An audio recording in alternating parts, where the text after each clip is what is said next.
your television set. Do not attempt to adjust the picture. We are controlling transmission.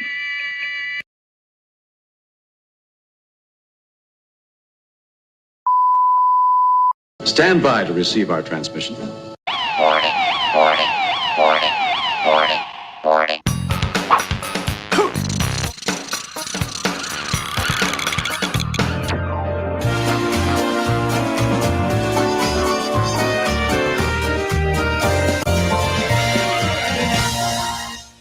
Big welcome, please, for Andy Wright. It's time to kick ass and chew bubble gum, and I'm all out of gum.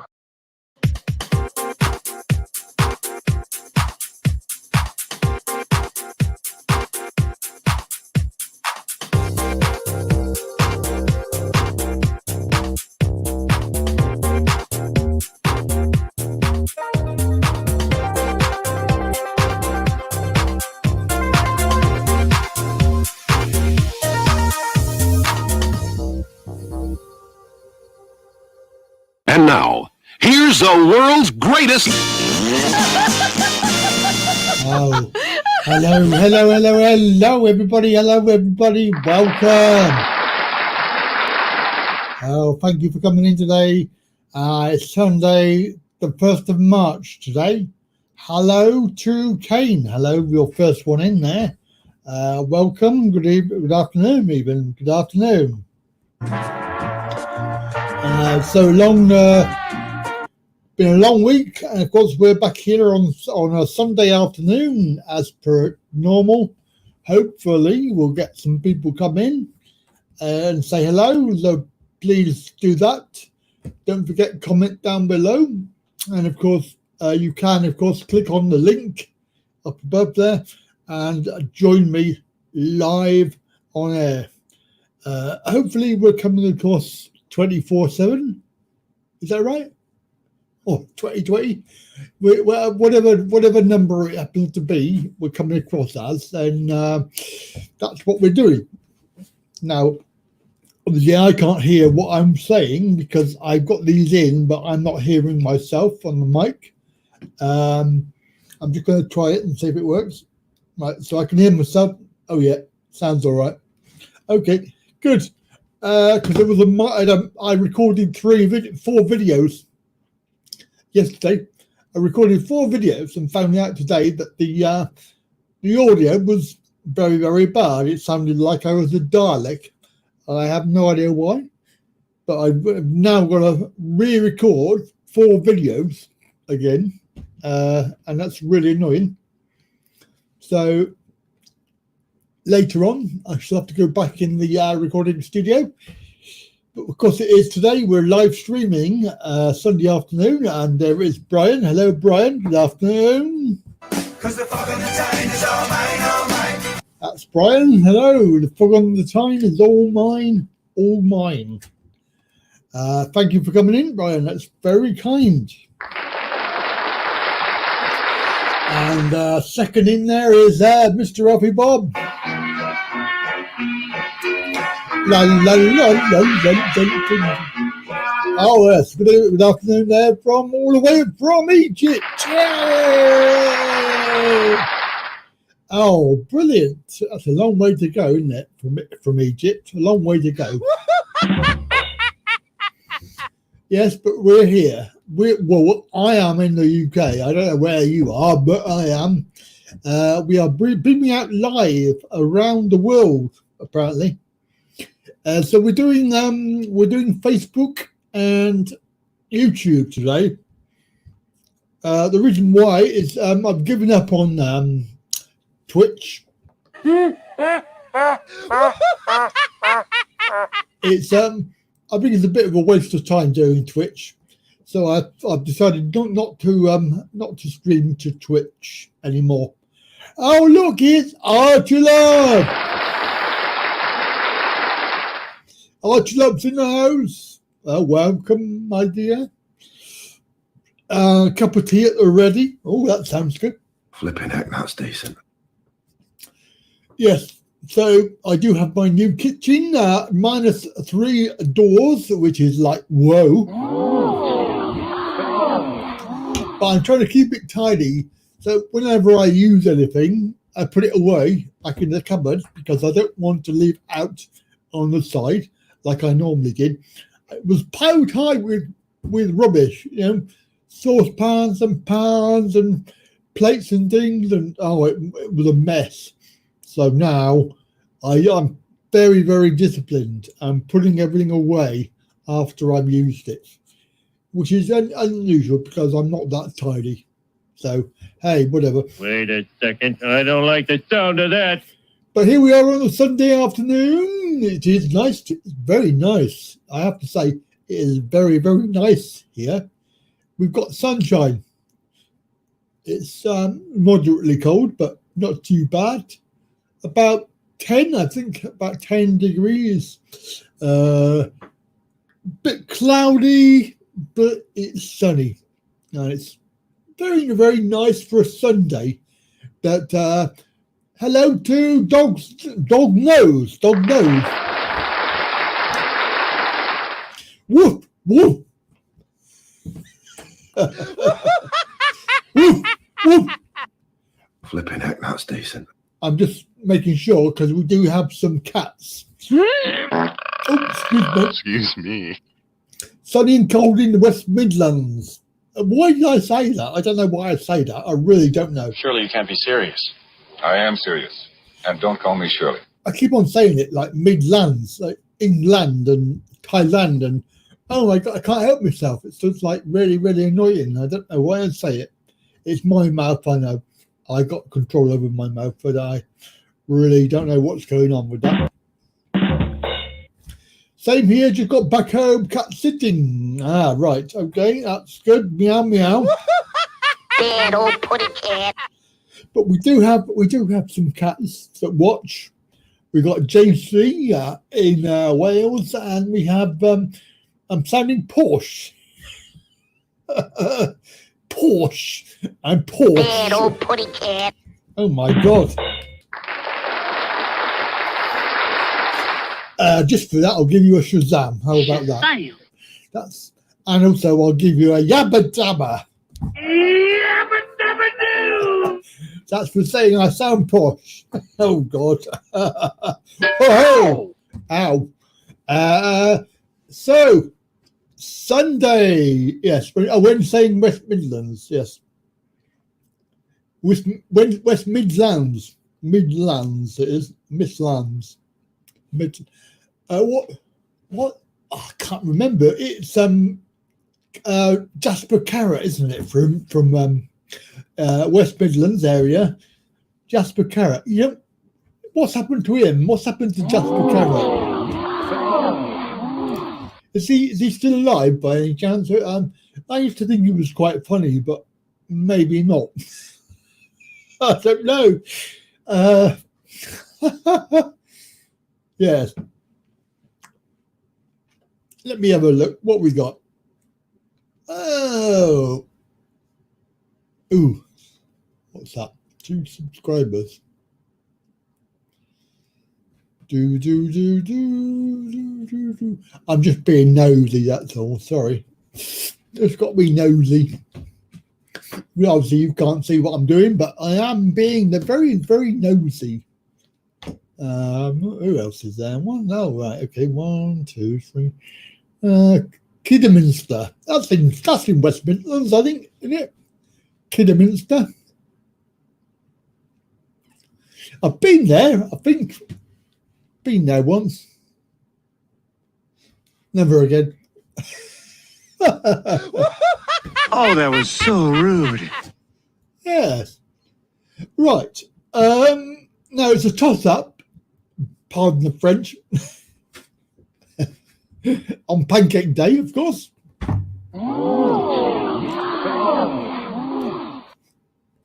The C virus? What's the C virus? Oh, Corona. Hey, Corona. He got cropped. 5G, very, very bad. Very, very bad. Bad. Oh, that was so rude. 5G, no way. It'll rot your brains. Oh, that was so rude. Don't have 5G near you because it will. Yeah, it will. Oh, yeah. Just think, hey, Corona! Steering in his own juices. Oh, yes, that's right. With the 5G boiling my brains up. Yes, very good tip. A very good tip. Yeah, you got your mobile phone. Now, what do we do with it? We take it to bedroom, put it on the side. Don't do that. It's quite bad for you. If you don't sleep very well, it could be your phone. So I leave mine in the lounge now.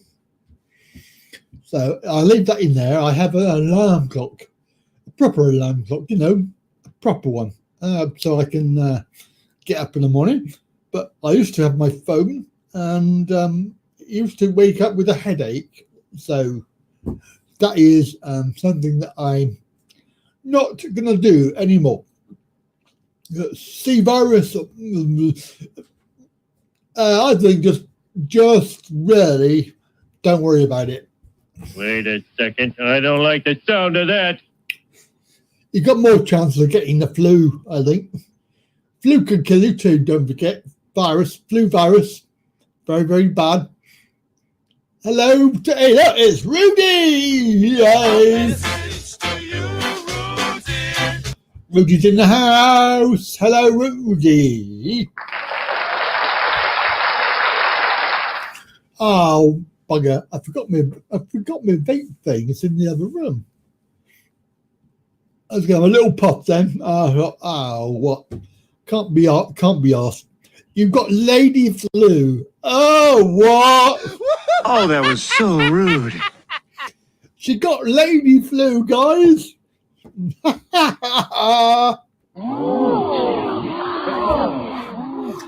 China has an outbreak of bird flu. Bird flu, yeah, flu. I don't know what it is, but yeah. Oh, well, they should stop eating crap food. Say, what do they expect? Guess where Rudy is? First clue. Rudy is in a restaurant. I would say that you're in Fra Pratea, the duck restaurant. Either that, or you're in the one in down by Conken thingy, by the bars. It's not as bad as Mum. It's worse. I heard. Duck. Flipping heck, that's decent. Yes, duck. No, wrong answer. Duck. Duck restaurant. Bra Pattaya. No, because you're not in Pattaya, are you? You're in Conken. So it won't be that one. It'll be the one in Conken. Whatever it's called. Oh, you are in for Pattaya. Hey! Whoa! Flipping heck, that's decent. Quack, quack. So, I was right. What do I get? I get a prize? I think I should have a prize.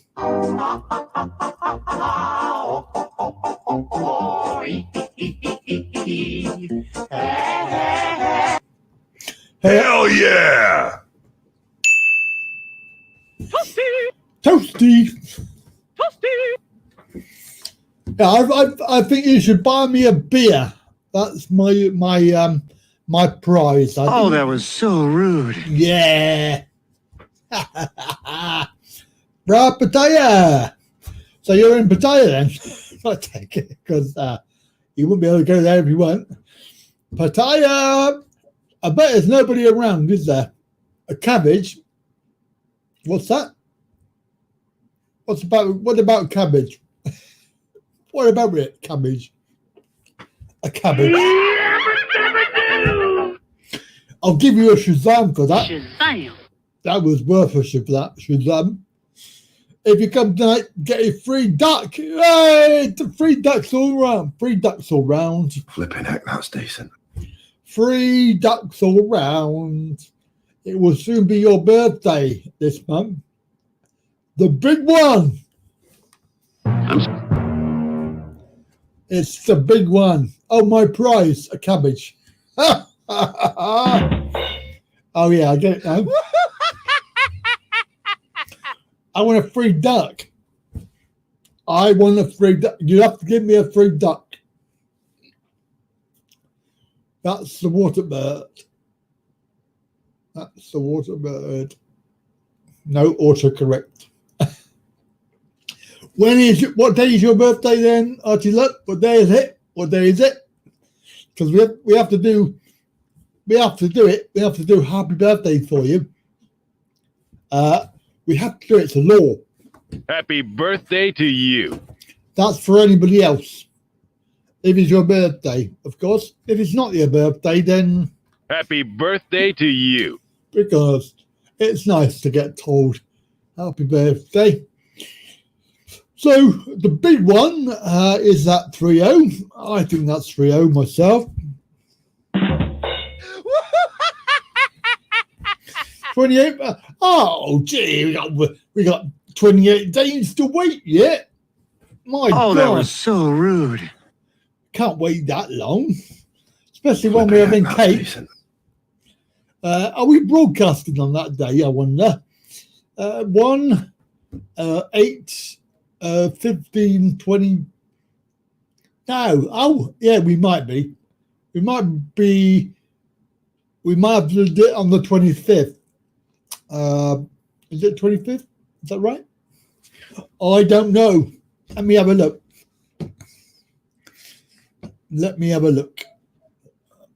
I'll see what date that is.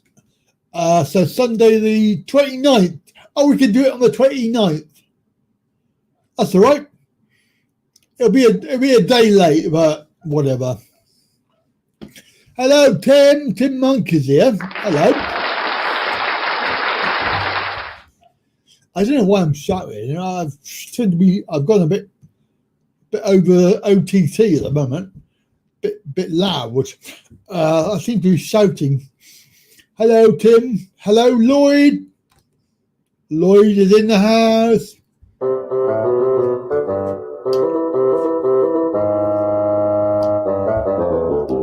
And of course, JC. Cat, old putty cat. I saw a putty cat a creeping up on me. Yes, hello to JC as well, our resident cat. Cat viewer. We've got a cat viewer. We've got two. We've got Mr. Alfie in Egypt, who's a cat.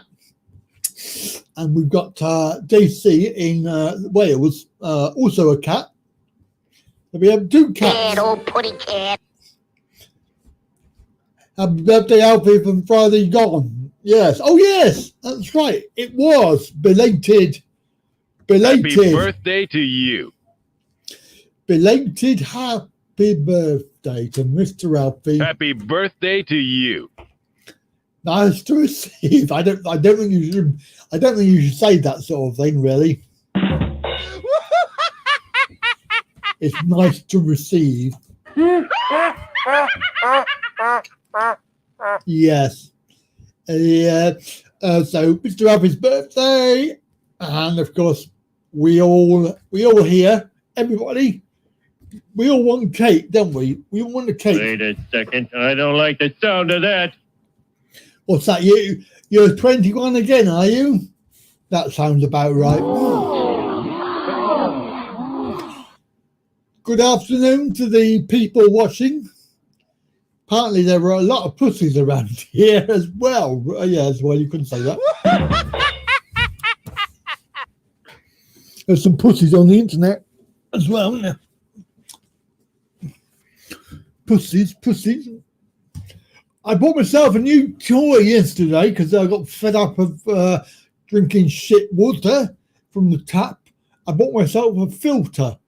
It's a filter jug, and it cost me £5 for the filter jug. And I've actually done some. Got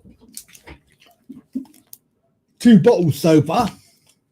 Not not just 2 bottles. I mean, I've had it a day, so it doesn't taste any better, actually, to be perfectly blunt with you. You had one on camera. What's that, a pussy? Oh, that was so rude. If you put candles on your birthday cake, you would have to call the fire department. Oh, get off with you.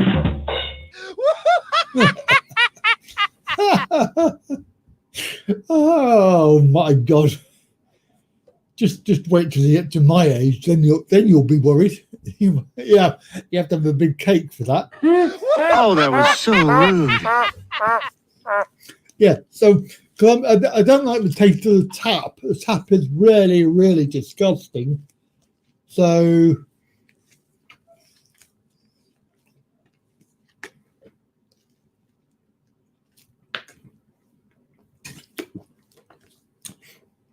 but it tastes better than the tap, so that's all right. Yeah, good idea, Tim. What we're talking about today, I've no idea, but it's been raining a lot in Dover. Oh well, we got sunshine here.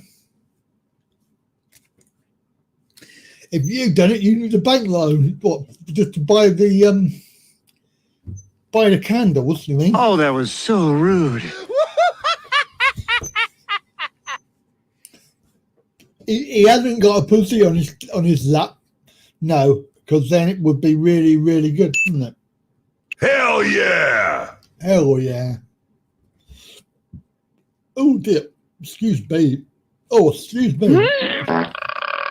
Excuse me. Excuse me. Got a bit of wind there. It's a bit windy. A bit windy woo. So, yes, good point, Tim. What would you like to talk about today? What would you like to talk about? Let's have a look. Shall we do the chat? Let's do the chat window. What should we have? The map. Let's have the map. Oh, excuse me, Brian. Sorry about that. Got a bit of windy woo. Oh, I hope he's outside playing with the rest of the inmates. Oh, right. Bad old putty cat. Yes, bad old putty cat. He's probably out on the town there, having a little bit of pussy love. Yeah, I think. Well, it's about time. It is about time. But I'm open to offers. Do what the orange thing is just showing up in Dover. Hey, keep your hands off that. We've got that here. You're not having it, okay? It's mine. It's all mine. Don't you flipping well. Yeah, nick my sunshine. Nick my sunshine, man. Don't you dare. Ow! No, I don't like that. I don't like the sound of that. Wait a second. I don't like the sound of that. Talk about Ice Maker at Go Club 7. Why? Why? I don't know what you want about there.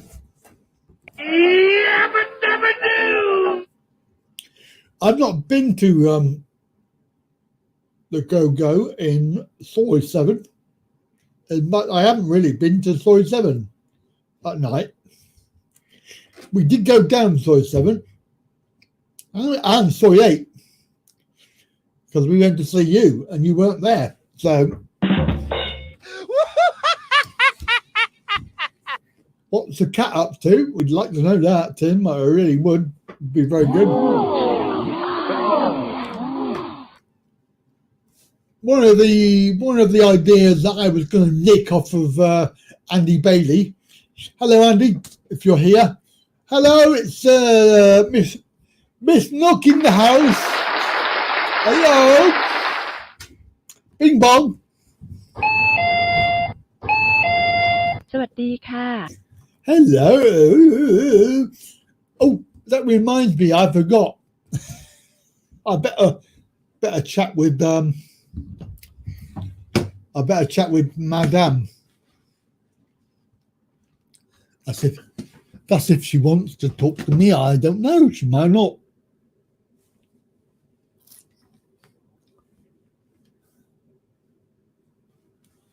She may well not want to talk to me at all.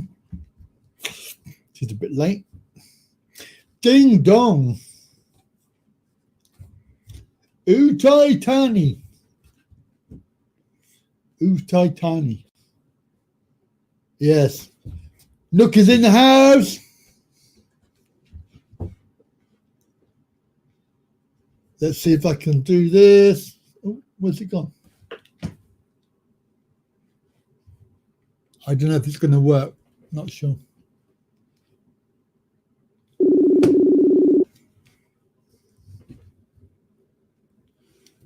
Oh, we got that.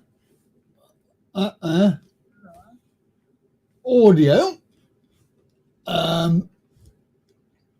Voice meter.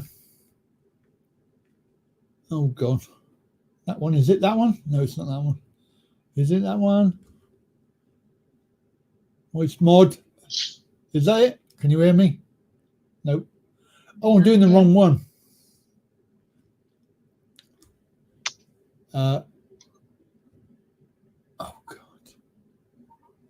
That one. That one. That's the one. Hello. What? Hello? Have I buggered this up? I think I am. I've buggered this up. Hang on. Cable, what is cable? Cable B. Cable B. Cable B. Hello? Can you hear me? Hello? There we go. We're all, oh, hang on, I better put the screen on. Hello, my darling. Hello. What are you doing? Everyone. Hello, everyone. And Nook is on. You can talk in Thai now. Say hello, Nook. Hello, Nook. สวัสดีค่ะ Yes. Hi, Tadpole. Hello, Tad. Hello, Tad. Hello, Tad. Hi, Tad. Nook safe. Hi, Tad. Hi, Nook. Sawadee Cup. Oh, she's written some Thai. She has written some Thai. Oh, how do I do that? But that says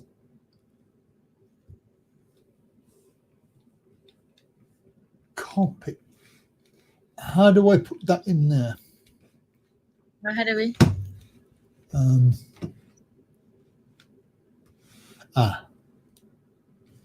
Open shut.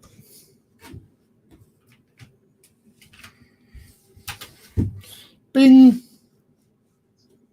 Close chat. Is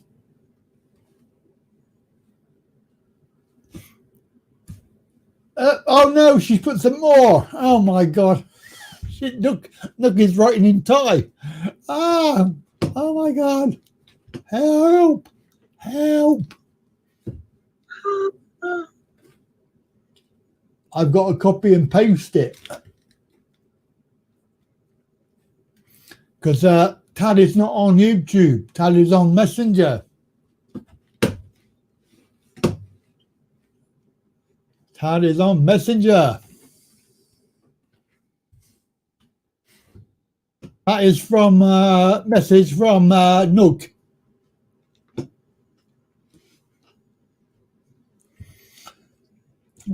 Yes, I want to talk with her. This is a Nook ยังไม่เก่งเลย Oh. Good. I don't know what that means. I don't know. What's that mean? I said no. I said no in Thai. Yes. ยังไม่เลย Bang my loy. เก่งยัง เก่ง ไม่เก่ง My gang. yes It is okay, Tad. English Yes. Thank you, Tim. Yes, everything okay. And Rudy. Rudy is in Pattaya. He go to restaurant Duck. Duck. Yeah, for Pattaya. He's in Pattaya. You remember? Very good duck food, duck meal. Very, very yummy. Yes. Hello. Going back to KK tomorrow. Rudy in KK tomorrow. Follow KK. Conkin. Yeah. Follow. And we have Archie Love, who is a lady. Archie Love. 40 Towers, the duck. Yes, that's right. It's a duck. Quite right.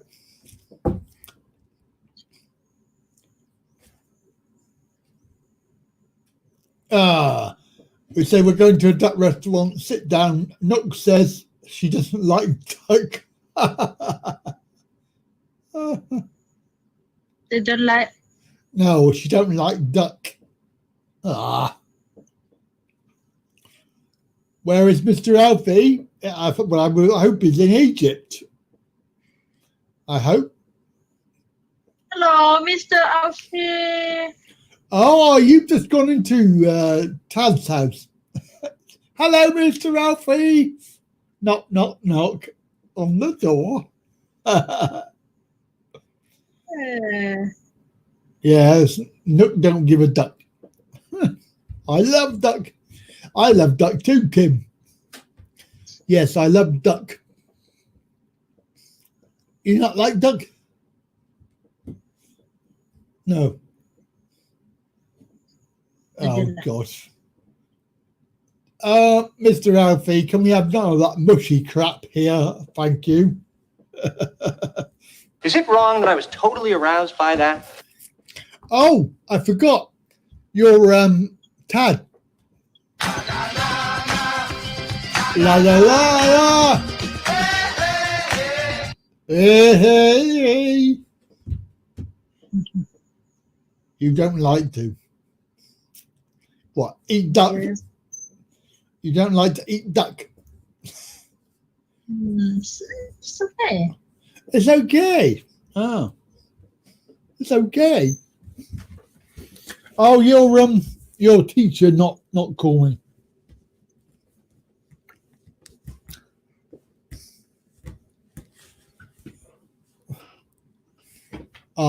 You not call me, not message. Yeah. Huh?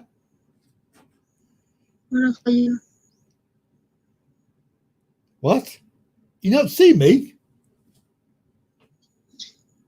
Did I see you? Oh, okay.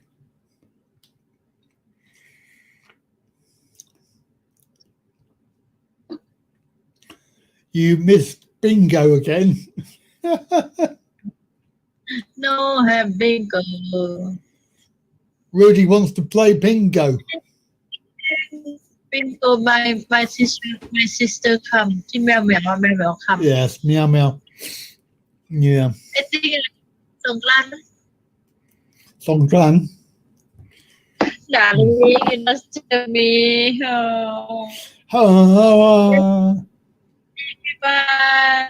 Why? My husband. Why he not call me? Why he not call me? You not want my money? Art, not call me. You don't want my money. You not call me. I not give you money. For lesson. After me was just talk with you today. Yes, you not taught me. I don't know. No, I don't know. You not have lessons now. Okay, tomorrow I call up. No, it's up to him. He don't want my money. Whatever.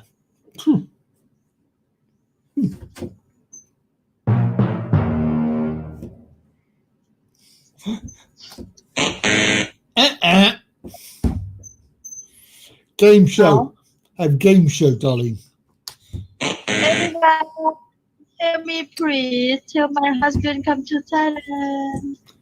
Yeah, can we come to Thailand? I need some money. Yes. But Tim, don't forget, Tim, it's not daytime. She's in Thailand and it's 9:30 p.m. Oh my Buddha.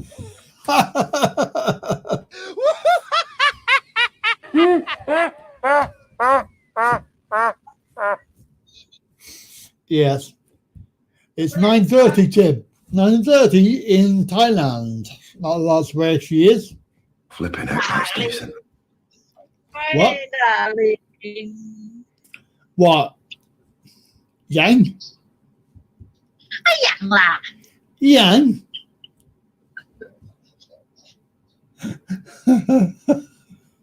What? Come Thailand. Oh. Yeah.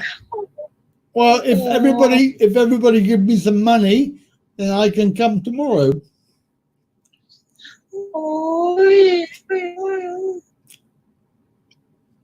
Yeah. And Rudy will come tomorrow and play bingo with you, all right? He tell me he come tomorrow, Conkin. Yes, Where's really. you from?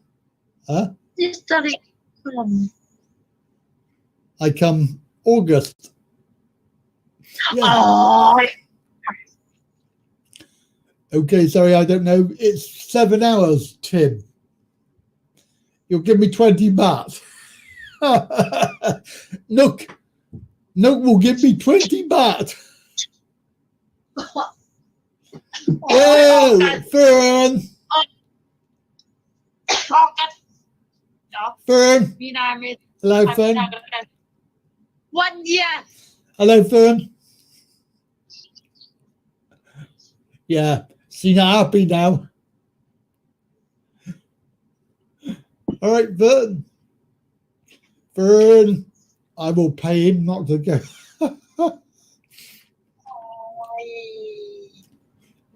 Lloyd will play bingo with you.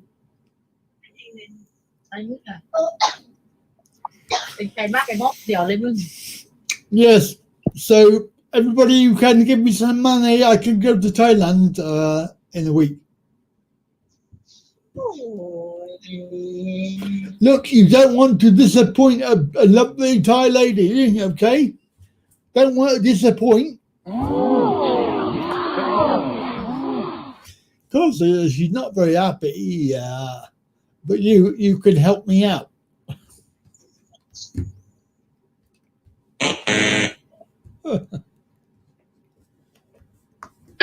Ow! What? What?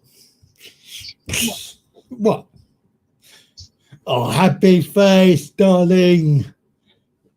Where's your happy face? Happy face.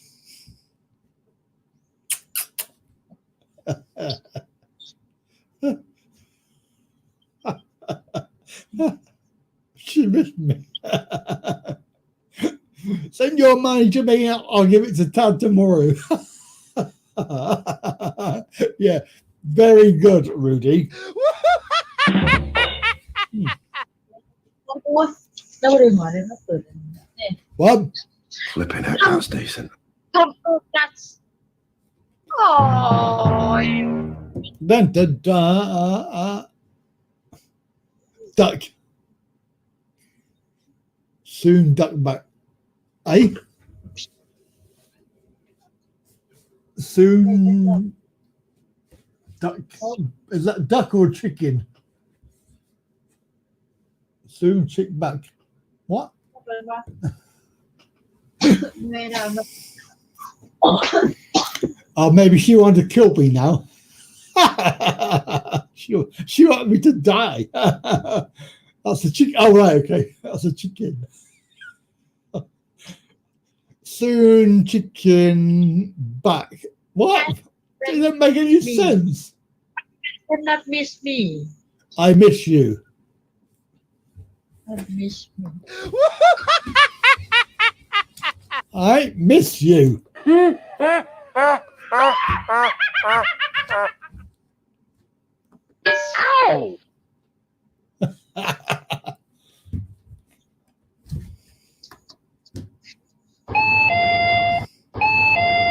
สวัสดีค่ะ Going back to your hotel.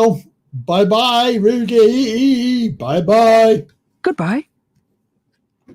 goodbye darling goodbye Goodbye. Goodbye. Oh, the chicken will soon return to the soys. Oh, yes, of course. Yes. I have to have a new chicken because the old chicken died. It's broken and I need a new chicken. What? Yang? Yang? why you ask me อีหยัง Yang? Yes. Ow! Ow. Never mind, darling. People give me money. I can go to Thailand.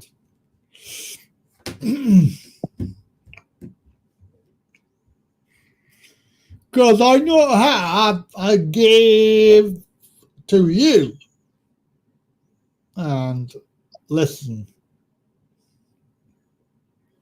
And visa. And everything.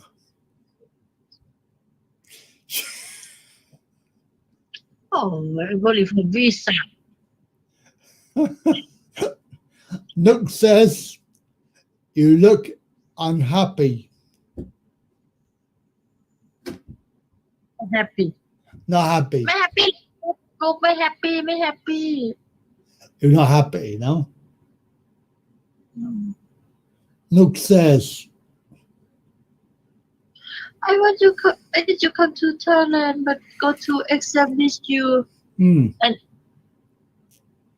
yes. Me too, cannot. Not have money. Give us a smile, Tad. Smile. Land of smiles. Thailand, land of smiles. Anyway, you want me to go to Thailand and have Corona and then die? See, that's it. She want me to go to Thailand to get coronavirus and then die. And then Tad get all the money. oh you fear corona What? you fear corona No, I don't worry. I make joke. I don't worry. Corona. เอาย่างถือแล้วช่วยโอ้ COVID. COVID. COVID. COVID. go to toilet Oh, you go toilet. Oh, lovely.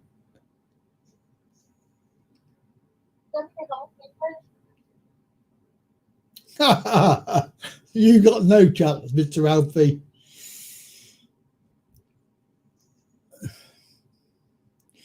Treat her right.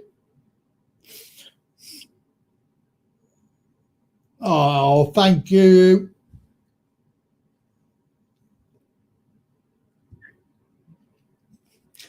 Tamalai, Tamalai, Tamalai, Tamalai, Tamalai. Oh, that was so rude. Fern. Fern. Ow! Hello.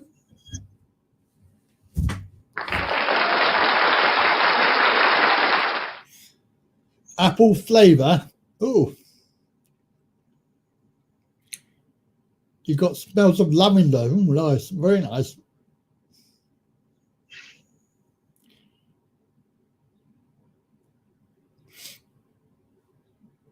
Easy to find me. You go wee now? Please. Oh, okay.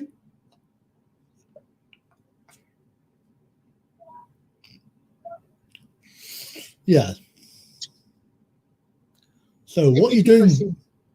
What? นี่ค่ะ What? โต๊ะยังนิดเดียวมิ้นไม่มีกลิ่นนะคะเนี่ยแหละเจ้าพัดลมว้าวแบบหมูพ่วง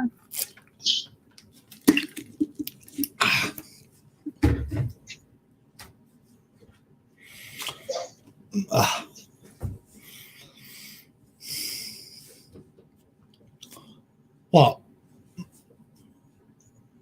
What you look? Look, miss it. I want wee wee.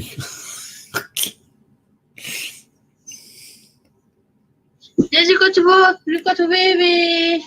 I go to bed. Oh. Okay. You go to bed.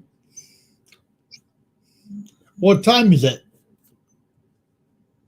9:46.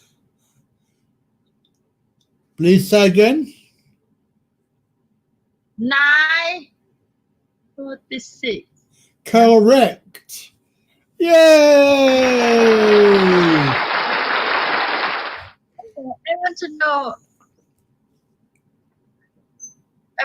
I had part of part two of half now. 9:45. A quarter to 10. Yes.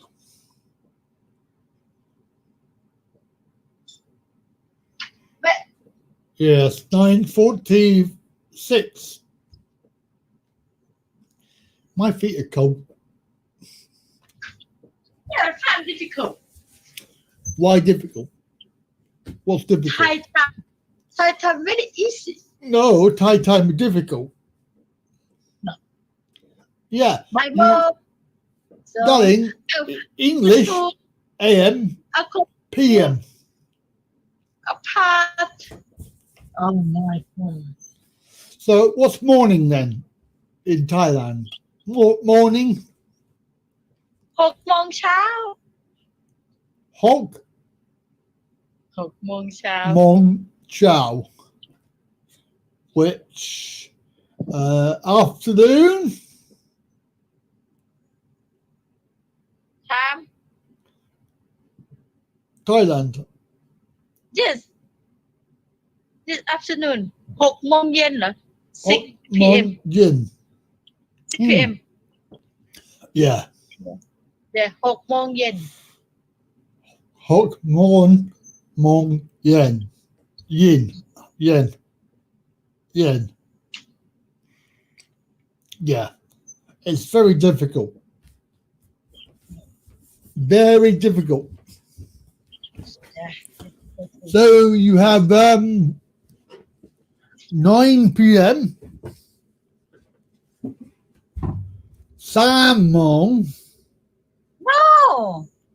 What? 3 ทุ่ม Sam Tum. See? That's not That's not easy. You have to have 6 plus 3. Sam is 3. You have to remember what time it is. Oh, Sam Tum. So that's Sam 3 plus 6 is 9 p.m. And Tum is night. Morn is AM, morning. So 9 a.m. Sam Moon. Sam Moon, yes. 9 a.m. Yes, I did say that, Lloyd. Fern have COVID. Hey? Why? She have COVID. Why she have COVID?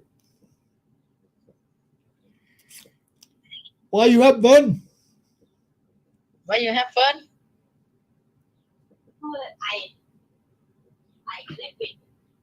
All right, darling. Talk you What? tomorrow. Tomorrow I call at. Yeah. Why you not miss my husband? I know he not call me. I know you told me before he not call me. I know he not call me. Oh, you call me. You call me. Okay. And Sunday I talk with your husband. Yes. Okay. No worry. That's okay. No worry. You don't want my money. Okay. You don't pay money. I learn English with YouTube.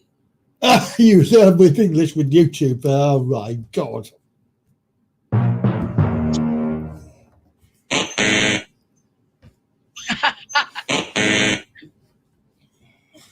Ow!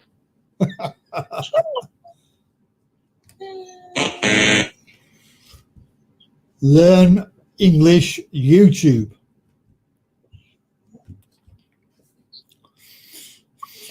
Okay, Tad. Bye, Tad. Bye, everyone. Bye, Nook. Bye, Nook. Sounds good, Tad. Yeah. Love you. Bye. Good night, guys. Good night, Tad. Good night, Brian. Good night, Nook. And Mr. Alfie and Tim. Yes. Sweet dream. Thank you. I think she watched TV now. No. Go to bed. Mm. No, I love. I think you go to watch TV.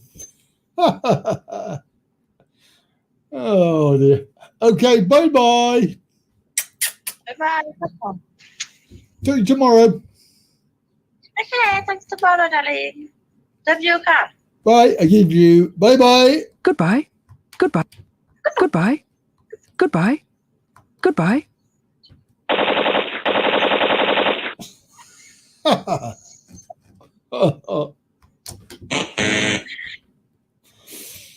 Bye. Bye, darling.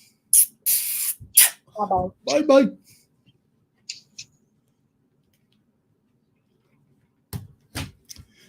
Oh, there we go. Bye. Bye.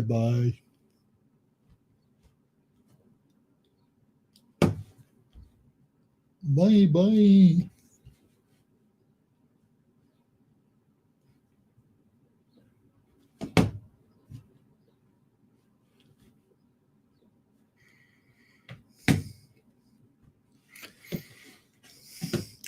No, I don't think Tim is going. He's saying bye to Tad.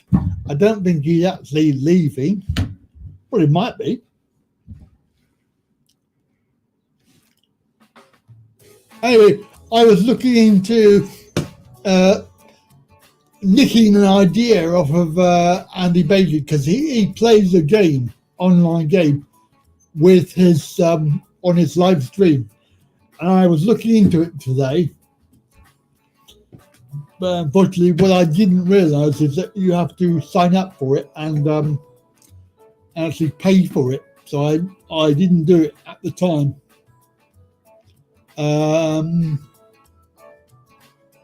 But what it is this.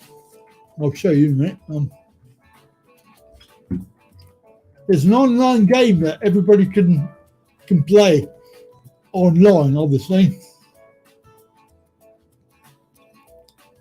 Oh, no, go on that.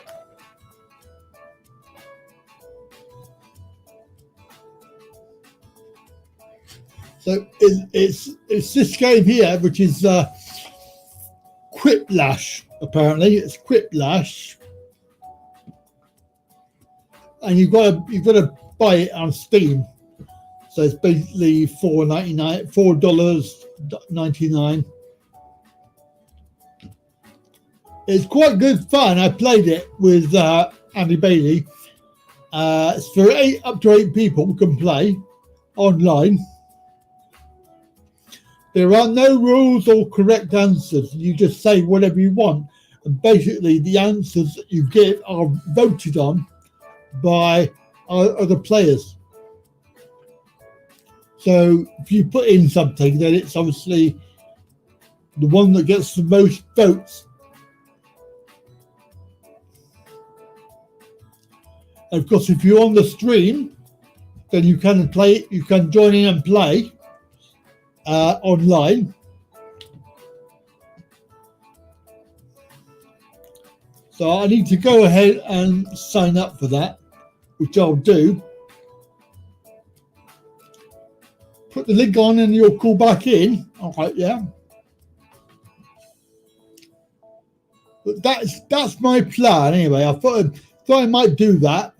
It's good for a laugh. No, it's not that. I just didn't get a chance because I thought about it about 10 to 2, and then I realised you've got to go and sign in and stuff. So I didn't do it at the time. I was too busy having my lunch. But yes. Yes, but yes, but no, but yes, but, as they say. Where are we?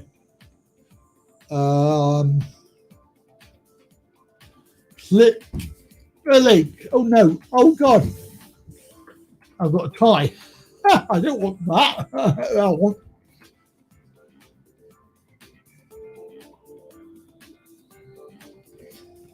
Control C. Control C. Oh. Ow. Control C. Hello, Mr. Vic.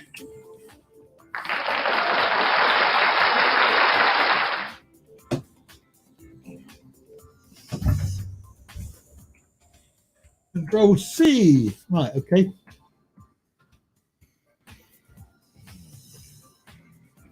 Who said that? Yes, but no, but.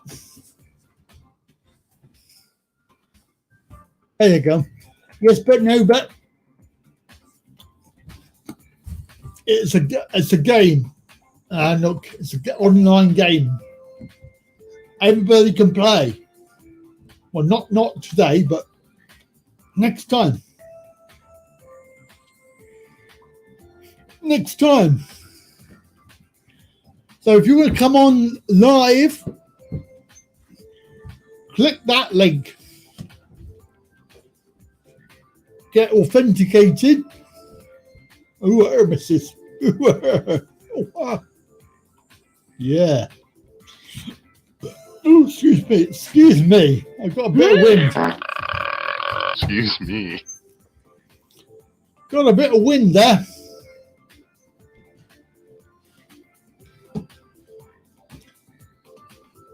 Andy and Lou, was it? No, was it? No, it wasn't. Lloyd, was it? I don't think it was. I think you're wrong. No good asking me. I can't remember. Right, we have Mr. Alfie Bob. Yeah, there he is, Hello, people. Mr. Alpha. Hello, people.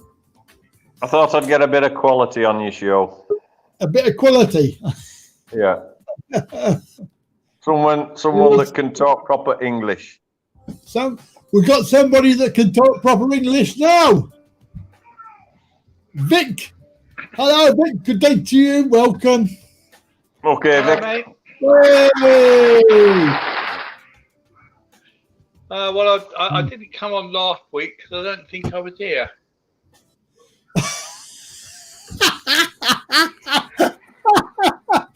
Looks a bit like me, doesn't he, Vic?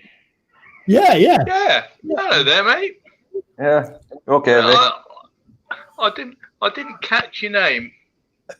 Alfie. Mr. Alfie Bob. All right. Okay. Alfie. Yeah. Okay. Great. Okay. You can call me sir. I've got these hearing aids on, and it's going through my hearing aids. So Sorry? hopefully, Den can't actually hear what anybody's saying. Yeah. Oh, Hopefully you can. Hopefully. yeah, Den's over there, sort of at her computer. I thought, while she's at her computer, I'll just see whether you were on or not. And hey presto, you were. Every week, Vic. Every week. 2 p.m. every week. Okay. All right. Yeah. Well, I don't know what I was doing at 2 p.m., but I wasn't watching you then. Well, that's it. So apologies for that, Andy. No problem. Not He's everybody been can on make so it much, week. Vic. We're trying to get him restricted viewing. Every time you turn YouTube on, you see his fizzog. Oh, how much fun we have. How rude. Yes, how rude. Oh, that was so rude. Fair enough. Now, I didn't actually catch the game that you were playing. That you proposed to play or something, Andy. It's Quiplash. QIPQUIPLASH.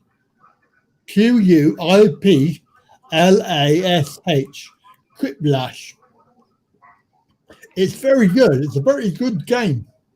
I think I'd be good at that. Well, if you say so, I've never heard of it. No. Well, I played it Friday on another live stream. One of my colleagues' friends, who's a subscriber here, but I went on there and he was playing that game and I joined in, and I almost won. I think that's what I always do on any game. It's almost. It never one thing or the other, but it's. If only if I'd done that, I would have won it, but I didn't. Yeah. So there you go. Yeah, I know what you mean. So, Vic, you know where Mr. Alfie, you know where he is at the moment, don't you? In my lounge.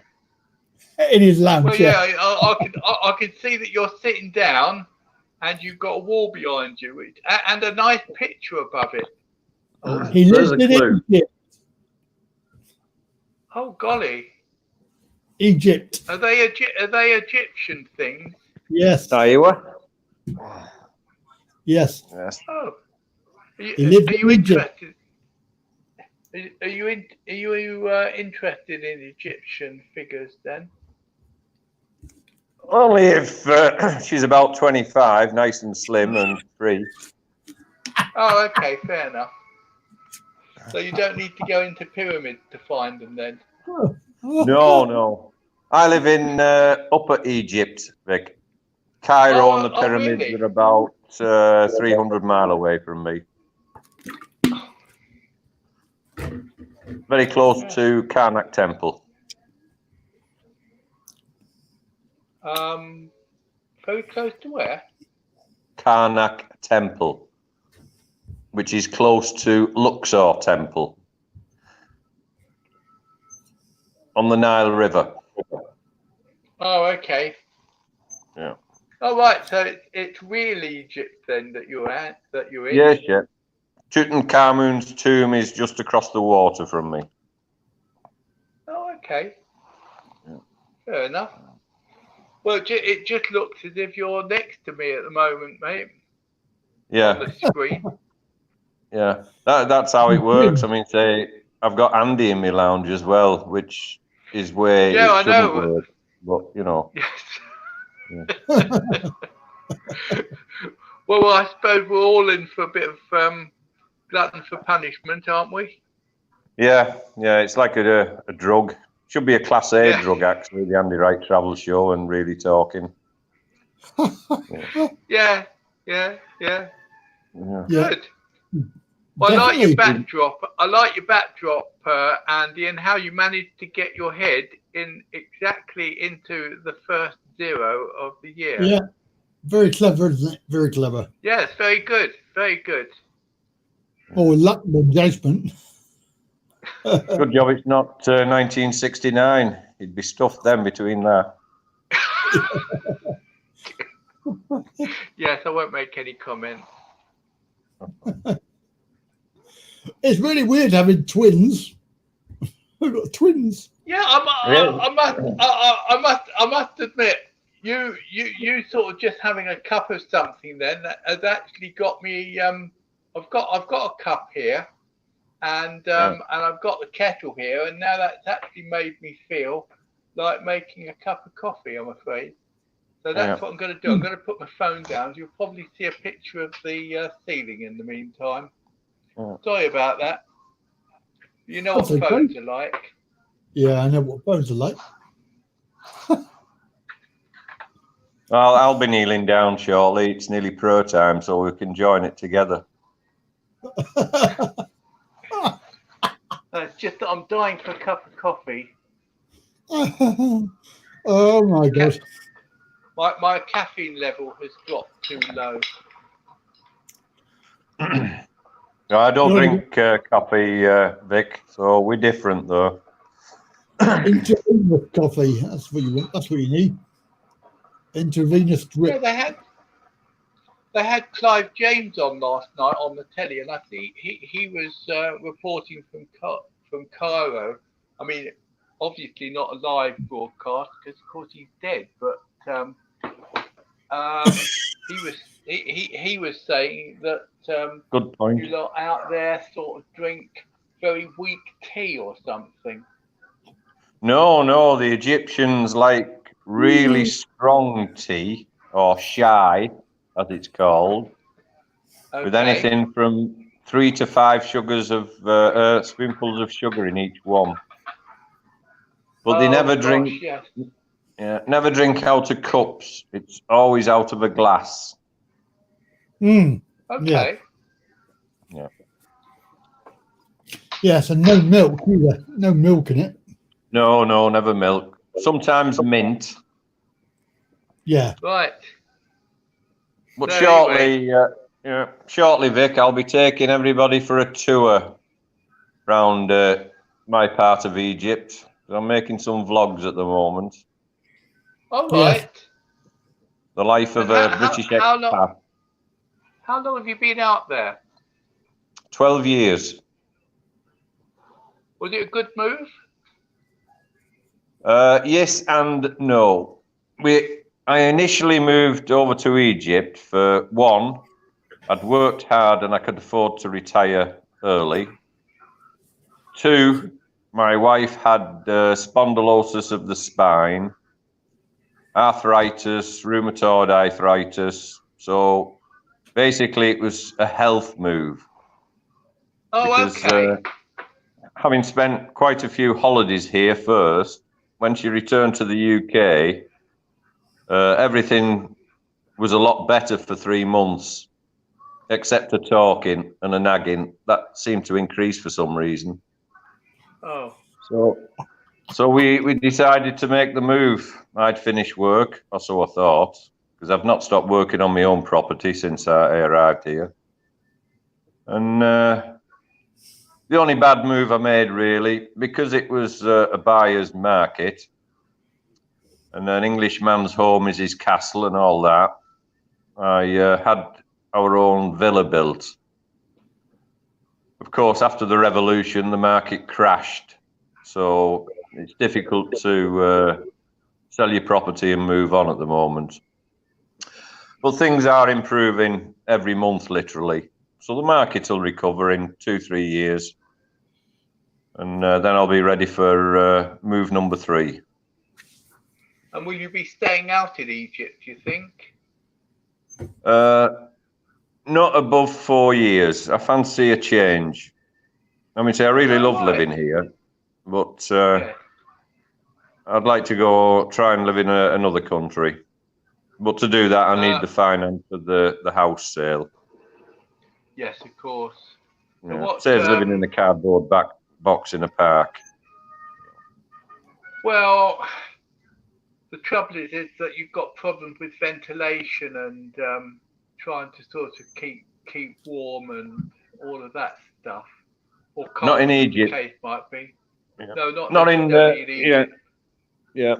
Oh, it reaches 50 plus here in summer. God. Yeah, dear. a little bit hot. So you used to live in Yorkshire then, was it? No, close to Merseyside. Oh, okay. Yeah. What used to be Lancashire before they changed all the boundaries. Oh, okay. So they kicked us in the wrong direction into Merseyside. Okay. Oh well, that's and how's your wife getting on at the moment? She buggered off, Vic. Say again. Buggered off. I woke up one morning and she gone, with roughly 3/4 of my money out the bank. Oh. Oh, don't get me wrong. It was the most happiest moment of my life. Oh, okay. What you managed to get rid of 3/4 of your stress as well, then? Yeah. It wasn't too bad. It was only about 25 years worth of work, but these things happen. So, yes, they do happen. Yeah. Yes, I mean it's never. I don't think anyone actually gets this fairy tale lifestyle that we're led to believe right at the beginning. No, it's what 7 years ago now. No, six. Sorry, since she went. Right. So have you found anyone else, or are you just going to go solo for the moment? No, to be honest with you, Vicky, because it's predominantly a Muslim country, you can't exactly go out and date girls, sort of thing. Right. Because, for one, if you're divorced, you cannot attract a Coptic Christian woman, because they will only become a partner of a man that has lost his wife through death, not divorce. Well, you lost yours. You lost yours. Sorry? She was there 1 minute and then gone the next. Yeah. Doesn't that work? No, unfortunately not. Really. No. And to be honest with you, I enjoy my own company. You know, I'm lucky. I've got a really nice house, nice garden, swimming pool, 6 crazy cats. So that's why I enjoy going to Pattaya for a month. Let go for a few weeks. Yeah. But living here, honestly, I do not miss female company. I don't. Fair enough. I mean, say part of my life is stress-free. The greater part of it. I think I'd be introducing stress if I had a woman in the house again.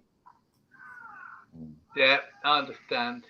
Yeah. Oh, don't get me wrong. I mean, say I've got a very good friend here. I've known her for, well, basically the 12 years, Kalia.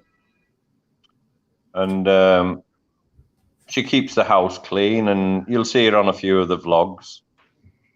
But it's just platonic friendship, you know. It's so I have got someone to talk to when she comes round. Or we go out for a walk. I'm glad you have. Yeah. On top of Andy here, I mean, as well as Andy here, I mean, it would be pretty dire if you only had a 1 week chat with people on the internet. Oh yeah. Oh, I say I own the apartment upstairs. That's rented out by my German friend Katrin. She's been with me for 10 years. So I go up there for a coffee and have a chat with her. And obviously I have expat friends here. Not that I see much of them because I really don't go out much. So no, I've got everything in my life that I want. You know, it's under my rules.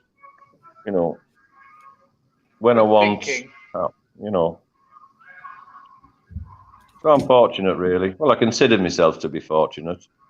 You know, well, I do as well. I at this end of the life plan, it's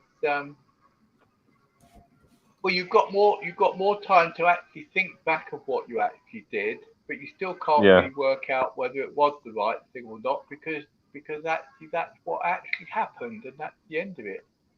Oh yeah, what happened? You can't go back and you can't go back and fine tune it. No. And to be honest with you, Vic, I wouldn't want to. I've had a really, really good life. You know, I've been very fortunate from childhood up to this point in time. So I would not change anything. Yes, you could argue the point, would you change the marriage? But it was, you know, 25 years of experiences. You meet new people, make new friends, go new places, which you wouldn't have enjoyed if that had not have happened. Yeah. No, that's right. Yeah, I wouldn't change anything. Nothing. No. With the exception of possibly only having one cat, not 6. Years of experiences. Yeah. Yeah. So anyway, Andy, I've uploaded a load of pictures up on the Thomas DeLaRue schools. Yes, I've been seeing those. They're very, very interesting. Yes, and I think I'm in a fairly fortunate position in actually being there when it actually started in the new building, and I was there seeing it when it actually sort of finished. So I don't know whether many people have documented what has been going on. No, they haven't, I don't think. So there's now a housing estate. Yes, I know. I went back. I think it's a part of social history that should really be documented because I don't think that it will ever happen again. No, I don't. Well, not in this whether lifetime. That's a good thing or bad thing is neither here nor there. It's just a sort of a block of time that this is what actually happened. Oh, so we're going for a walkabout, are we? I've forgotten his name now. Alfie. Oh. Alfie, was it? Yes. Oh, right. Oh, cats. Yes, they're all resting and behaving themselves. This is Pepper. And you've got 6 of them, have you? Yeah. This bundle of fluff is Derek on the left, Bob in the middle. No, that's Hamster in the middle, and Bob on my right here. Oh, yeah. Alfie's in the house sleeping. Eric is Oh, she was on the windowsill sleeping. This is the playpen. So this is in your lounge, is it, Alfie? No, this is outside on the balcony, Vic, Oh, okay. on the edge of the garden. Oh, lovely. Yeah. Well, it's a Is nice. so is it a bit like a sun lounge there? Well, I suppose you could call it. It's a walk-in area before you get to the garden. It's, oh, she's here, Eric. That's Eric. Oh gosh, here's another Hello, one. Eric. Yeah. Hey, Rick. I don't know. Oh, he's here, Alfie, on his blanket. Oh. Alfie. Hello, Alfie. You're on YouTube. Alfie's on. Doesn't look as if she cares much. No, he's hibernating now for the rest of the night. Yeah. Oh, So it's at night time they do all their work, isn't it?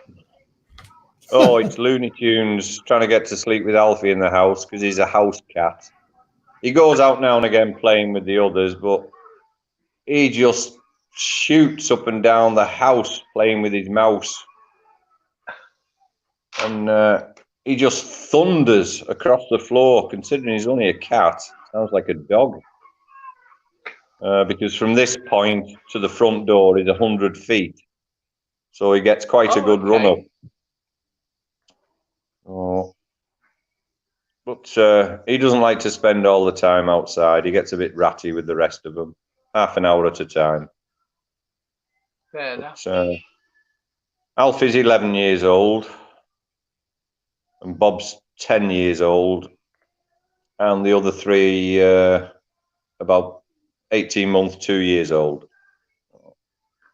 So when you move to a different country, Alfie, do you actually have to go through quarantine and stuff like that for your cats, or what actually happens? No, these are all local cats, all rescue cats.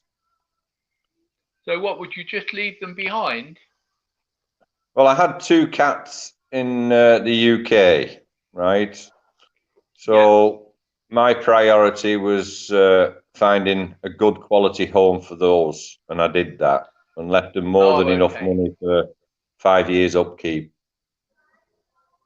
When the time comes for me to eventually move, I mean, say you don't know what the mortality rate's going to be for the cats. I could have lost 2, 3 by then.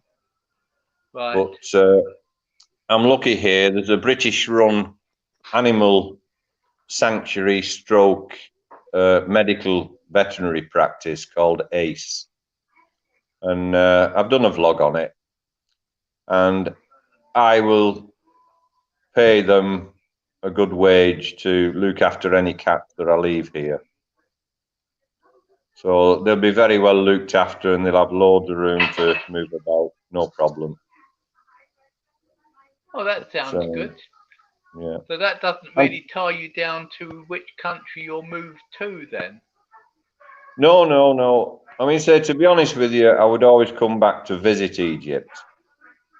And I can get a very cheap rental here, an apartment, if and when I sell up here.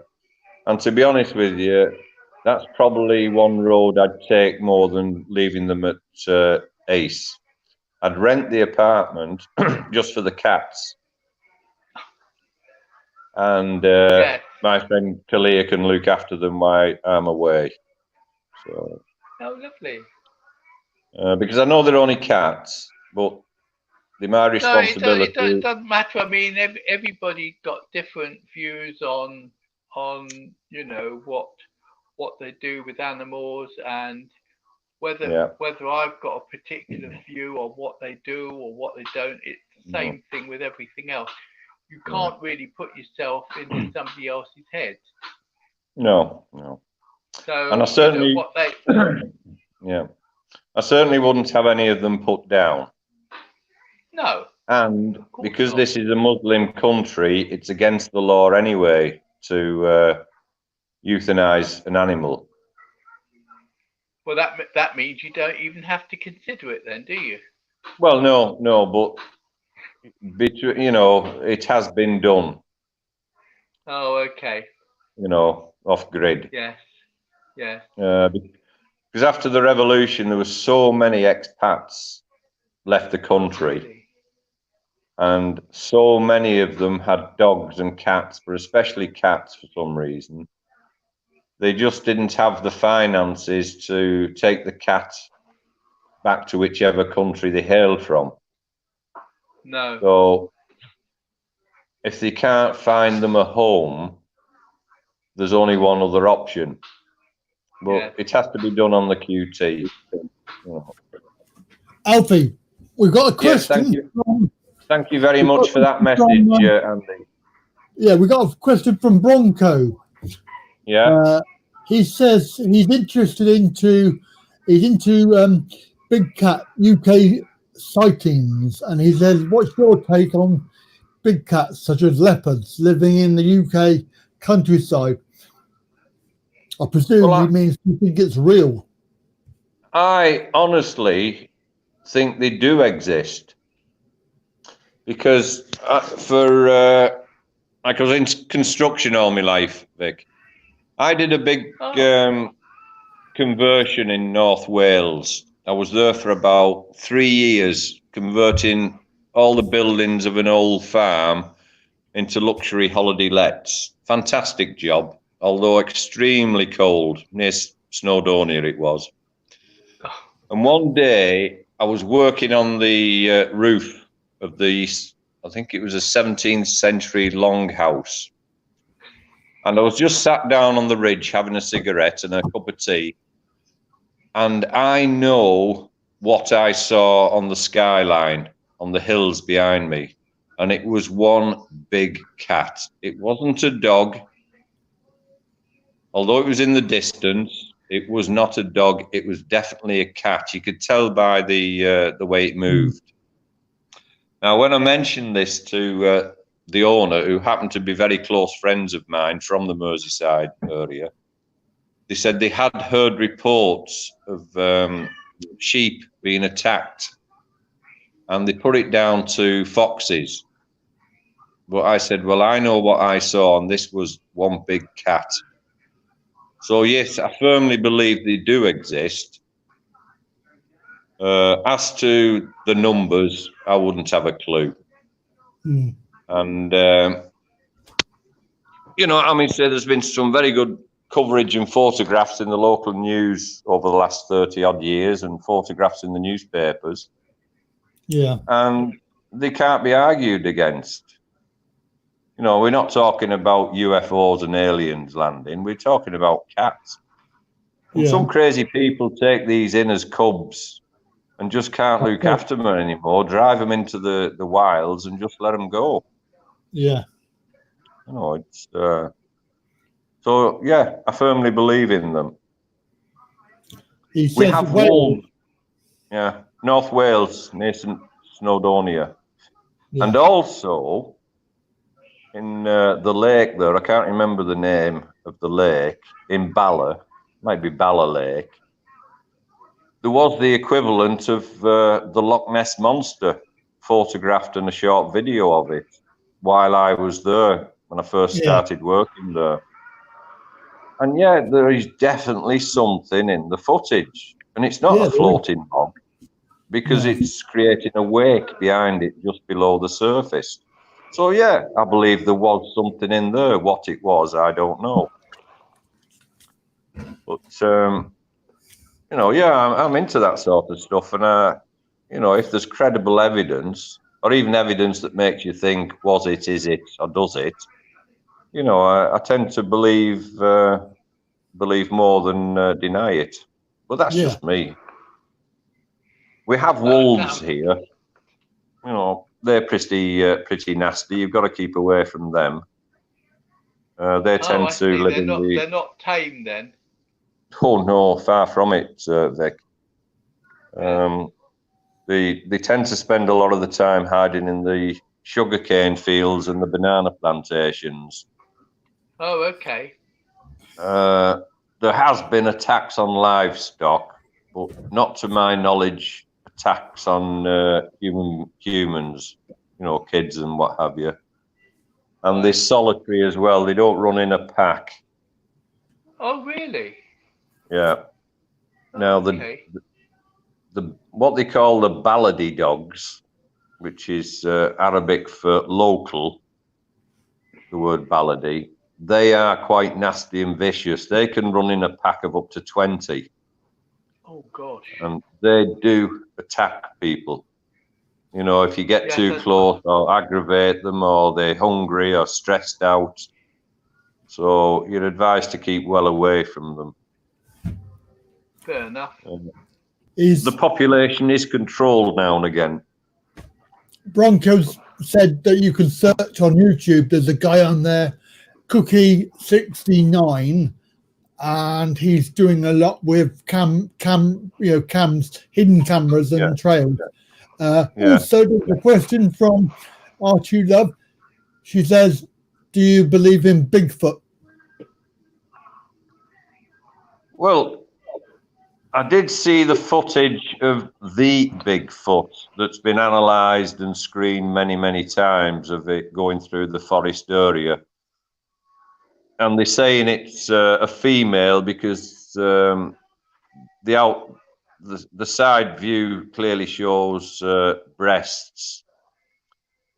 And it does look genuinely fleshy, for want for a better term. But the advancement of prosthetics now, and like theatre makeup and outfits and what have you, is it real or was it somebody in a suit trying to make a bit of money out of it, or just playing about? I don't know. I did see somebody did an analysis on some hair they found caught in some tree bark or something, and it came back, I think it said part of the bovine family, but with an additional DNA in it or something like that. I didn't quite understand it a long time ago, that they couldn't explain. So does it or doesn't it? I don't know. Does the abominable snowman exist? There is the footage of the two climber guys that filmed the footprints in the snow, some sort of movement, before it was possible to alter film. Yeah, I mean, there's lots of things, isn't there? And I don't really have a view on a lot of them either way, because as again, it's always to do with individual people's experience, and whether they thought they saw something or whether they actually did see something.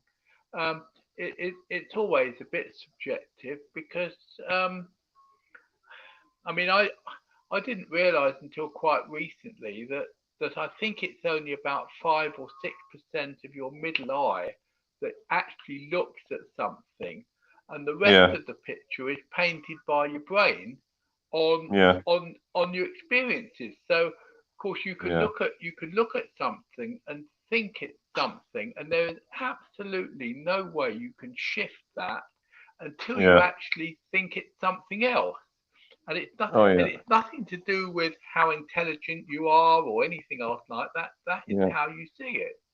And so how can any of us argue that this thing can actually exist or not, because we didn't have that experience? Yeah. Oh, I agree with you, Vic. Yeah. Yeah.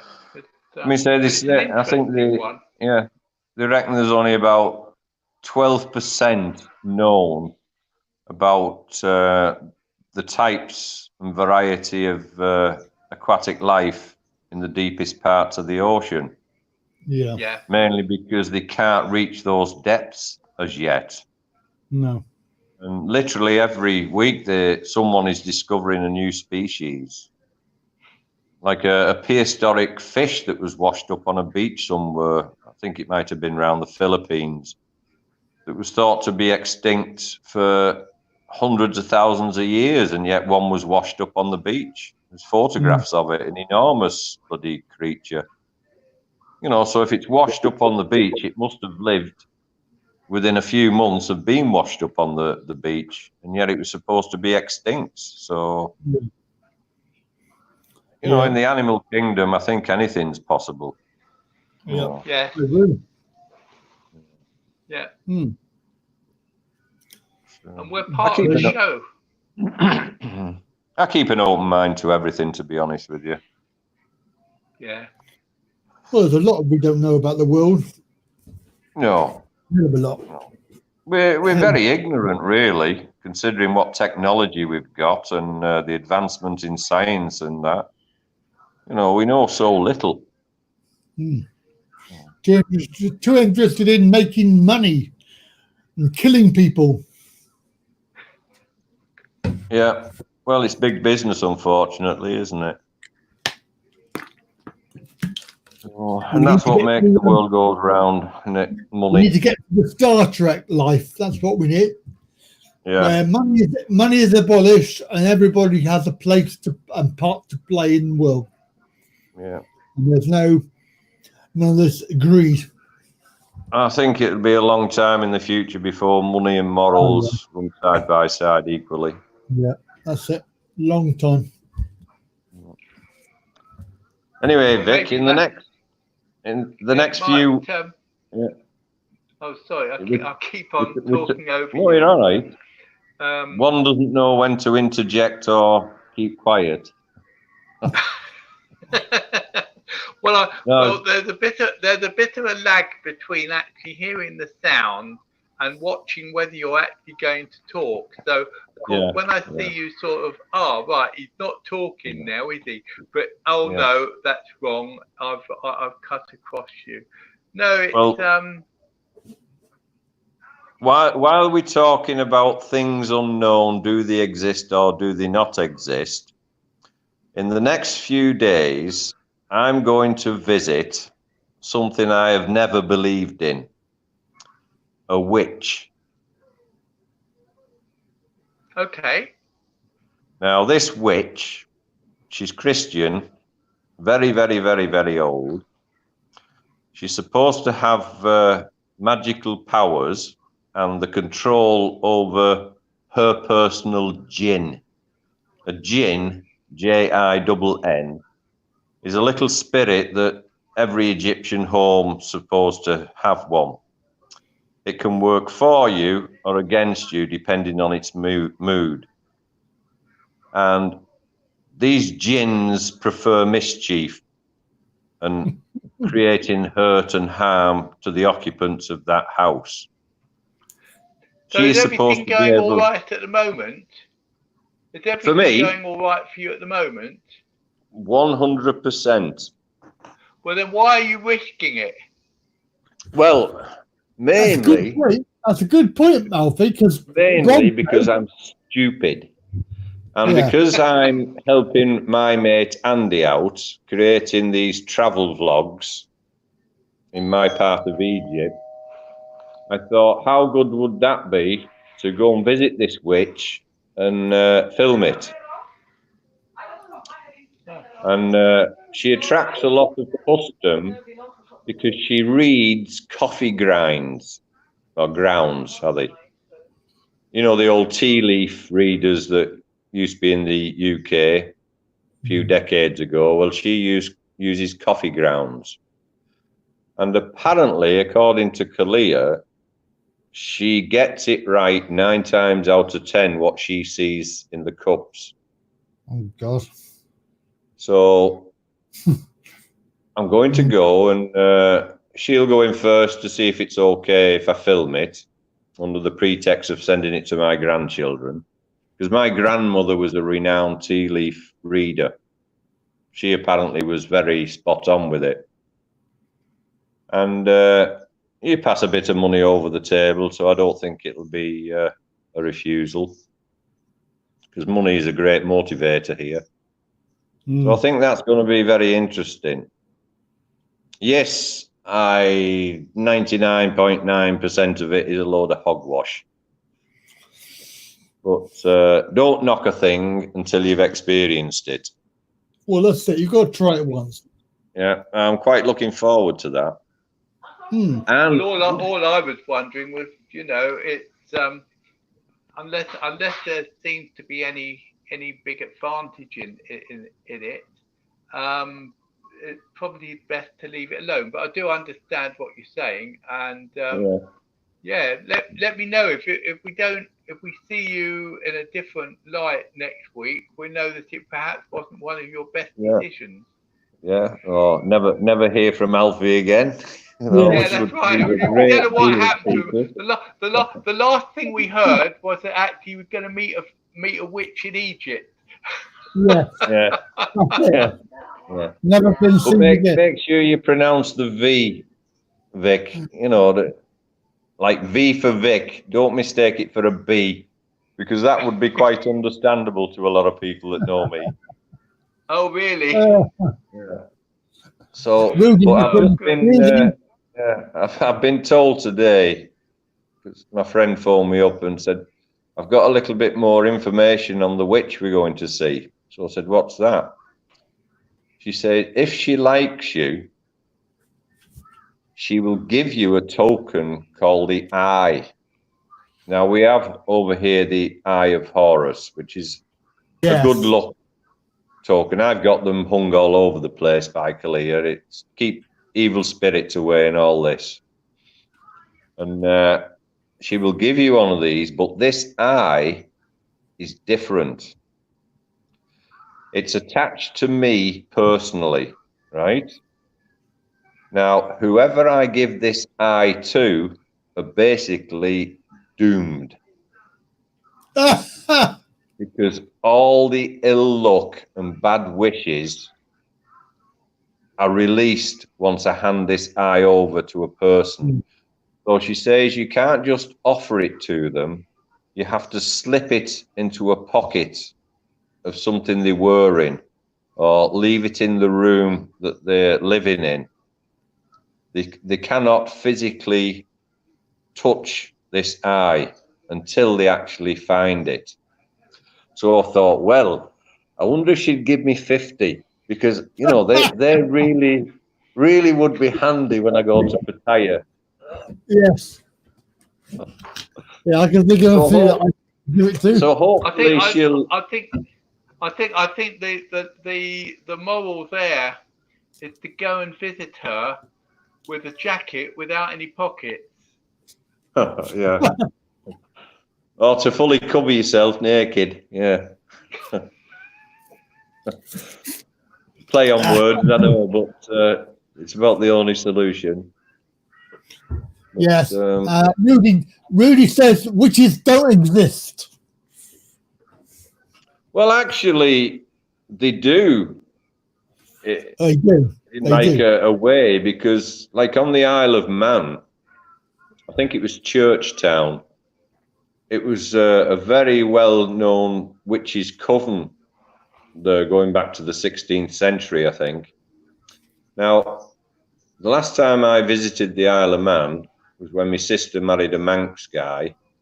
So I was about 21, something like that. There was a healthy business of white witches. The good guys sort of thing. Yeah. They only did good. But there were still one or two black witches on the island. So there are still white witches practicing today. I mean, so they call themselves a witch, Yeah. I don't believe for one moment that anyone can produce a magical power or anything like that. It's a load of BS for me. But if you know your herbs, you know your poisons, and you can make people's lives uncomfortable whenever you choose to do so. If you're like what they call a hedge witch. So yeah, there's nasty people that's knocking about, practicing under false guises. But yeah, I believe this woman's going to be a load of bunkum, but of an interest point of view. Well, I think we'll find out next week. Yeah.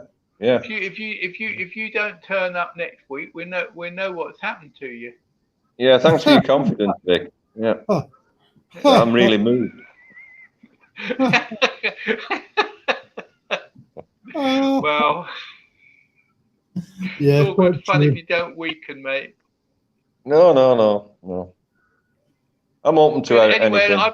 I better make a move because I think Den sort of now buried her head into her iPad and has moved away from her computer, which might mean that she's got a few jobs for me to do.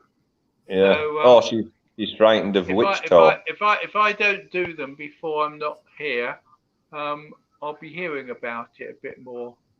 Yes. It's been nice talking to you, Vic. Yeah, no, it's been a pleasure, and thanks very much, Andy, for hosting us and having a chat. It gave you a bit of a break, didn't it? A little bit, yeah. Yeah, he managed to sneak off to the toilet. I don't know if you noticed. Yeah, I saw that. I thought, hang on, I know what's going on here.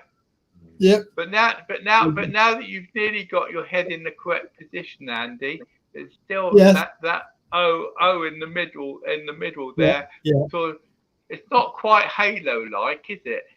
Not quite. No, it's a bit low down. My Halo flip.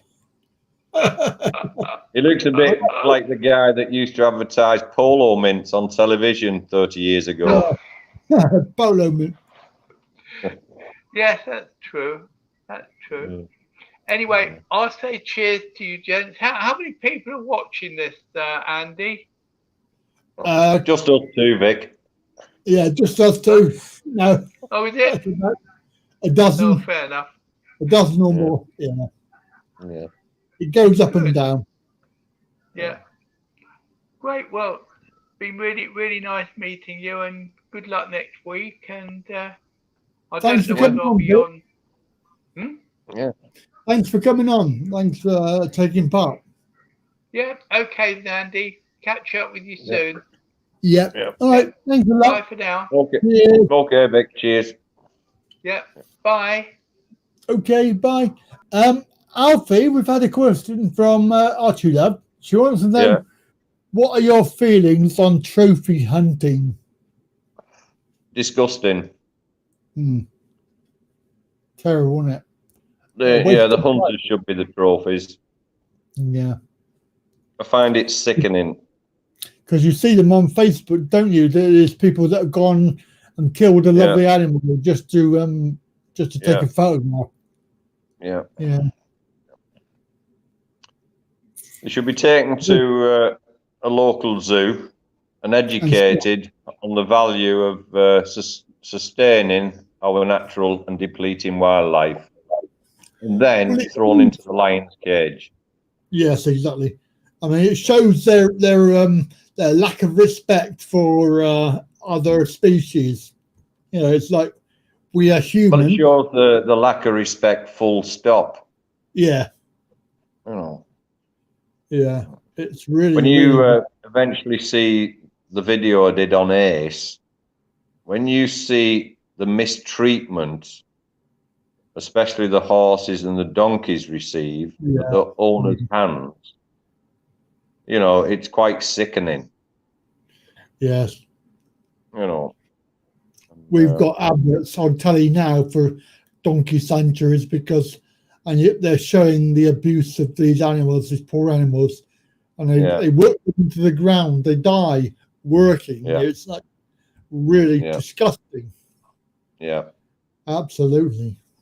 Well, Ace tries to educate them. They take many hundreds of children in from the local schools every year. They've got a big conference centre there. And they teach them animal husbandry. Yeah. Whether it works, whether they take it in or they're just there to see the animals, only time will tell. But hopefully they will appreciate the value of any animal. You know, whether it be a stray cat or dog, it doesn't matter. Everything living has its place in life, I think. Yes, and I could never abuse any animal. I mean, it's so really, really wrong. You know, you see these people abusing dogs and cats, and they think, why are you doing that? Why? Andy, I kid you not. I've gone out, mate. It's going to go dark a minute because I'm putting the kettle on. Over the years of living here, I've gone out my front door. Oh, hang on, my bloody phone's going now. Got the timing of some people.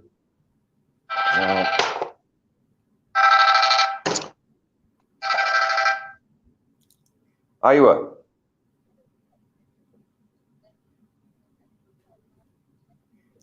Yeah. We're live. Live on air.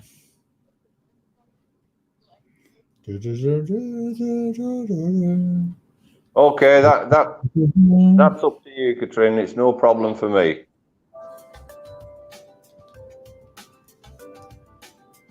Yeah. Live TV.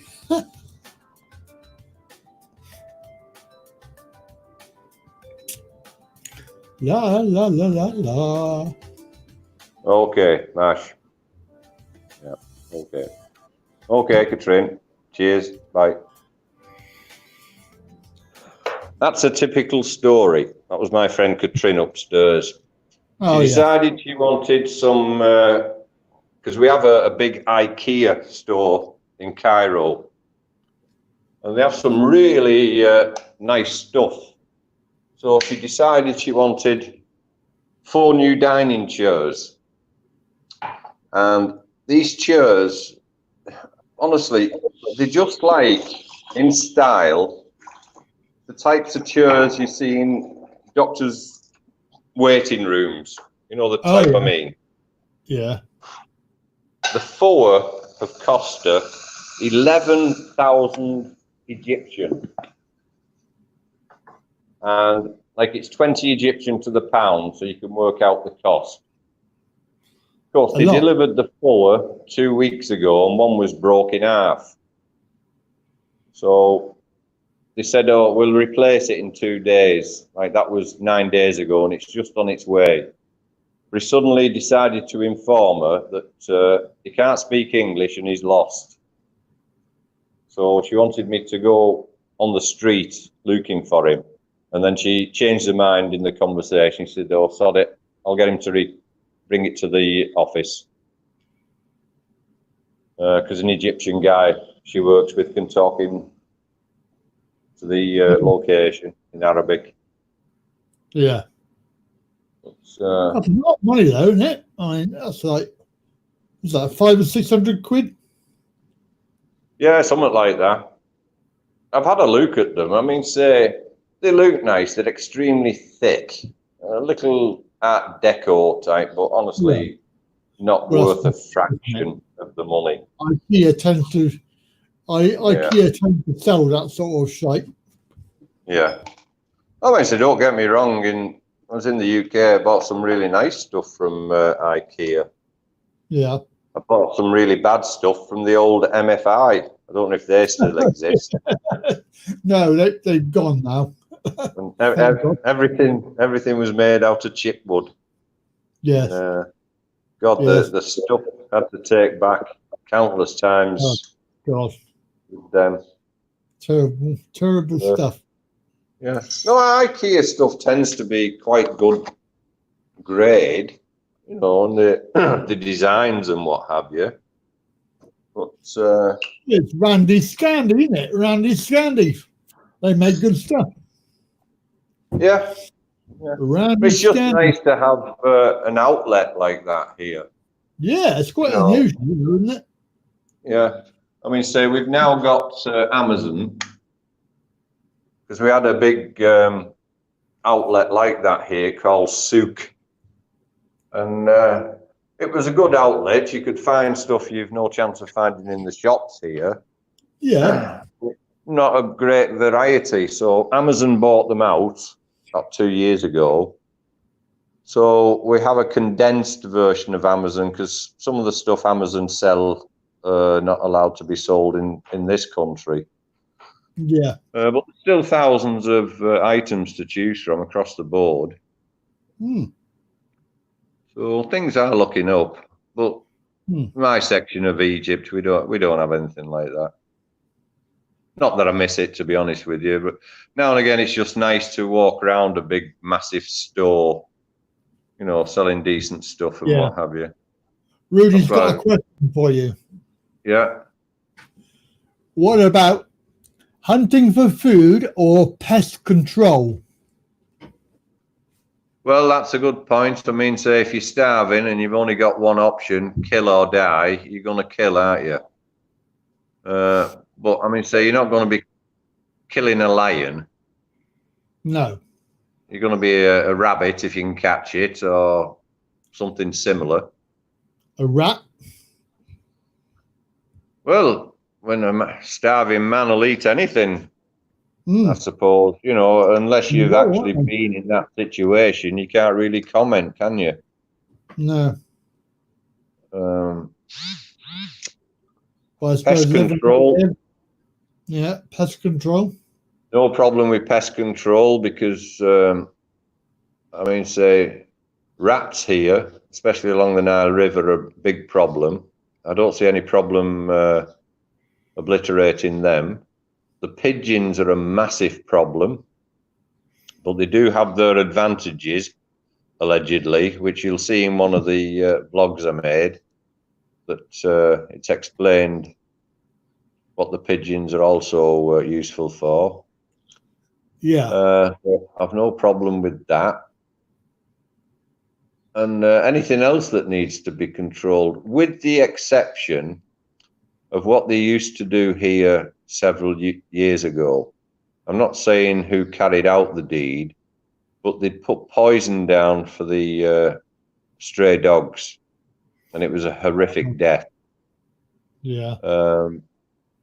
Which sort of makes me smile at times because euthanasia against animals is illegal, but poisoning them isn't. But the problem is, especially cats, if someone had a pet cat and it roamed about, obviously it'd eat this and die a horrible death. Yeah. I had one bastard of a neighbour where I used to live before I moved here. And they had one of these dogs that didn't have any legs. They used to carry it around everywhere with them. And he was always complaining about my cat, Ginger, dumping in his garden across the road. I said, look, that's what cats do. You know, there's nothing I can do about it. Anyway, he said one day, look, if you don't stop it, I'll stop it. 2 weeks later, I found him dead in the garden. And by the looks of it, he died a terrible and most horrible death. Oh, the sad. richter on his face and that. And I know that bastard poisoned it. I know that as fact. Yeah. And I wished him every ill luck under the sun when I discovered the body. That's just not right. Yeah. But that's the type of people that exist. Unfortunately. Yeah. These people who didn't have any kids, you know, the dog was the kid. Yeah. Yeah. Christ, he'd never had a little jacket on in winter, little red jacket. Oh, gosh. Oh, dear. Well, no, I don't like any form of cruelty, but unfortunately, you know, it goes on in every country. It does, yes. It goes on, but there's no need for it. No, there are better and more creative ways of controlling a problem. That's quite right, Archie Love. They are some very sick, horrible people in the world, and some of them come onto YouTube, don't they? As we know. Yeah, unfortunately. Some real sick people. Yeah. Yeah. you don't have to mention it, but that video thing that you sent me this morning, is that true? Or is that real? Video thing. Yeah, do you remember? I never sent you anything this morning. Did you not? Right, No. it might be spam then. But I had a video regarding some story that is out, quite well known. I'm not going to say what it is, but they said that they had done something unspeakable now because of it, and it was a video. But when you click on it, it doesn't play. It says you have to share it. Oh, so my I didn't apology. share it. I shared it to my page because when you clicked on it, he said about 10 words, and then it came up sure to continue watching. Yeah. And you couldn't watch the report. No. But the story itself, yes, is quite disgusting. Yes. I mean, say... I didn't know if it was true or not. Well, I don't know, because what you have to think about, right, when parents are faced with a situation like that, which is absolutely deplorable, they did have an offer for a free trip to Disneyland, and they declined. Now, the question is beggared, if they would have accepted, would that have happened if indeed it did happen? You know, is this a genuine story or fake news? Yes, and this is what I was thinking myself. Yeah. Yeah, because obviously you can't play the video. So is it actually a real video, or is it just somebody? As you know, Andy, there's some very clever people out there. They can create a video that looks actual fact, and it turns out to be actual bollocks. Yeah. But as soon as that happened, I was suspicious. So that's why it went on my page, because I wanted to learn more about the story. Yeah. But, I'm beginning to I'm 99% sure actually that it was a load of tripe. Yeah, it was spam. Yeah. But I didn't share it. I didn't share it in the end because I didn't know if it was true or not. Yeah, yeah. Because So it was. I didn't mention it either. Yeah, it was on Facebook for the first time I saw it about 2 weeks ago. Yes, yes. Yeah. Yeah. And then there was some other story about it saying that it was fake,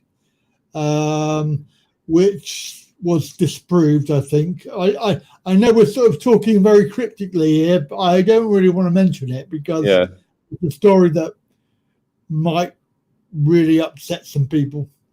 Yeah, yeah. Well, why anybody would want to publish something like that, God only knows. No. You know, what's the motivation to do something like that? Well, exactly, but if it's true, it just shows the people out there can be quite nasty. Yeah. But there are people like the subject in discussion that do actually exist today and are actually going through that. Yes. You know, and they're unheard of. Yeah, you know, well, they don't get the media, do they? I think it's an insult to the genuine cases. You know. Yeah. Yeah. That's why I utterly despise people decrying, taking the mickey out of anyone with a disability. You know, they're very fortunate in life. They're apart from the mental health issues they suffer posting this type of stuff, you know, they're fully fit and healthy. They know nothing about having to go through life with any form of disability. Yeah. And I just don't see where the fun element comes into somebody's mind to you know, to deride a person just because they're disabled. I mean, so my sister's first born when she married that Manx man I was mentioning before, Paul. Beautiful looking baby and child. But obviously he suffered severe disabilities. Yeah. He was basically in a vegetable state. Yeah. They had to put for a better word, a crash helmet on his head because he wouldn't stop smashing his head into walls. Yeah, yeah. And I only found out, and this is one of the reasons I fell out with my sister. I haven't spoken to her for 40 years now. I don't know if she's still alive or dead, not that I care. She placed him in a children's home.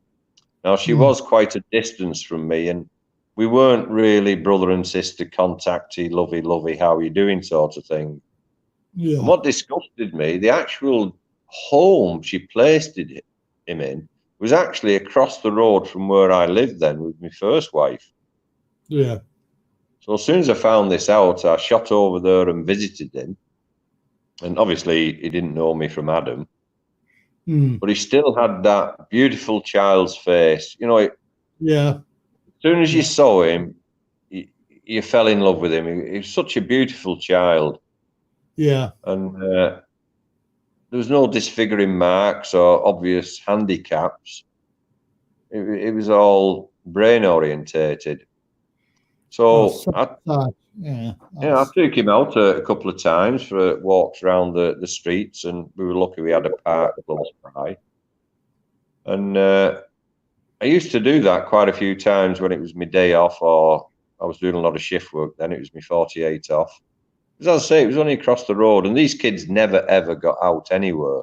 They were just abandoned by the parents. Yeah.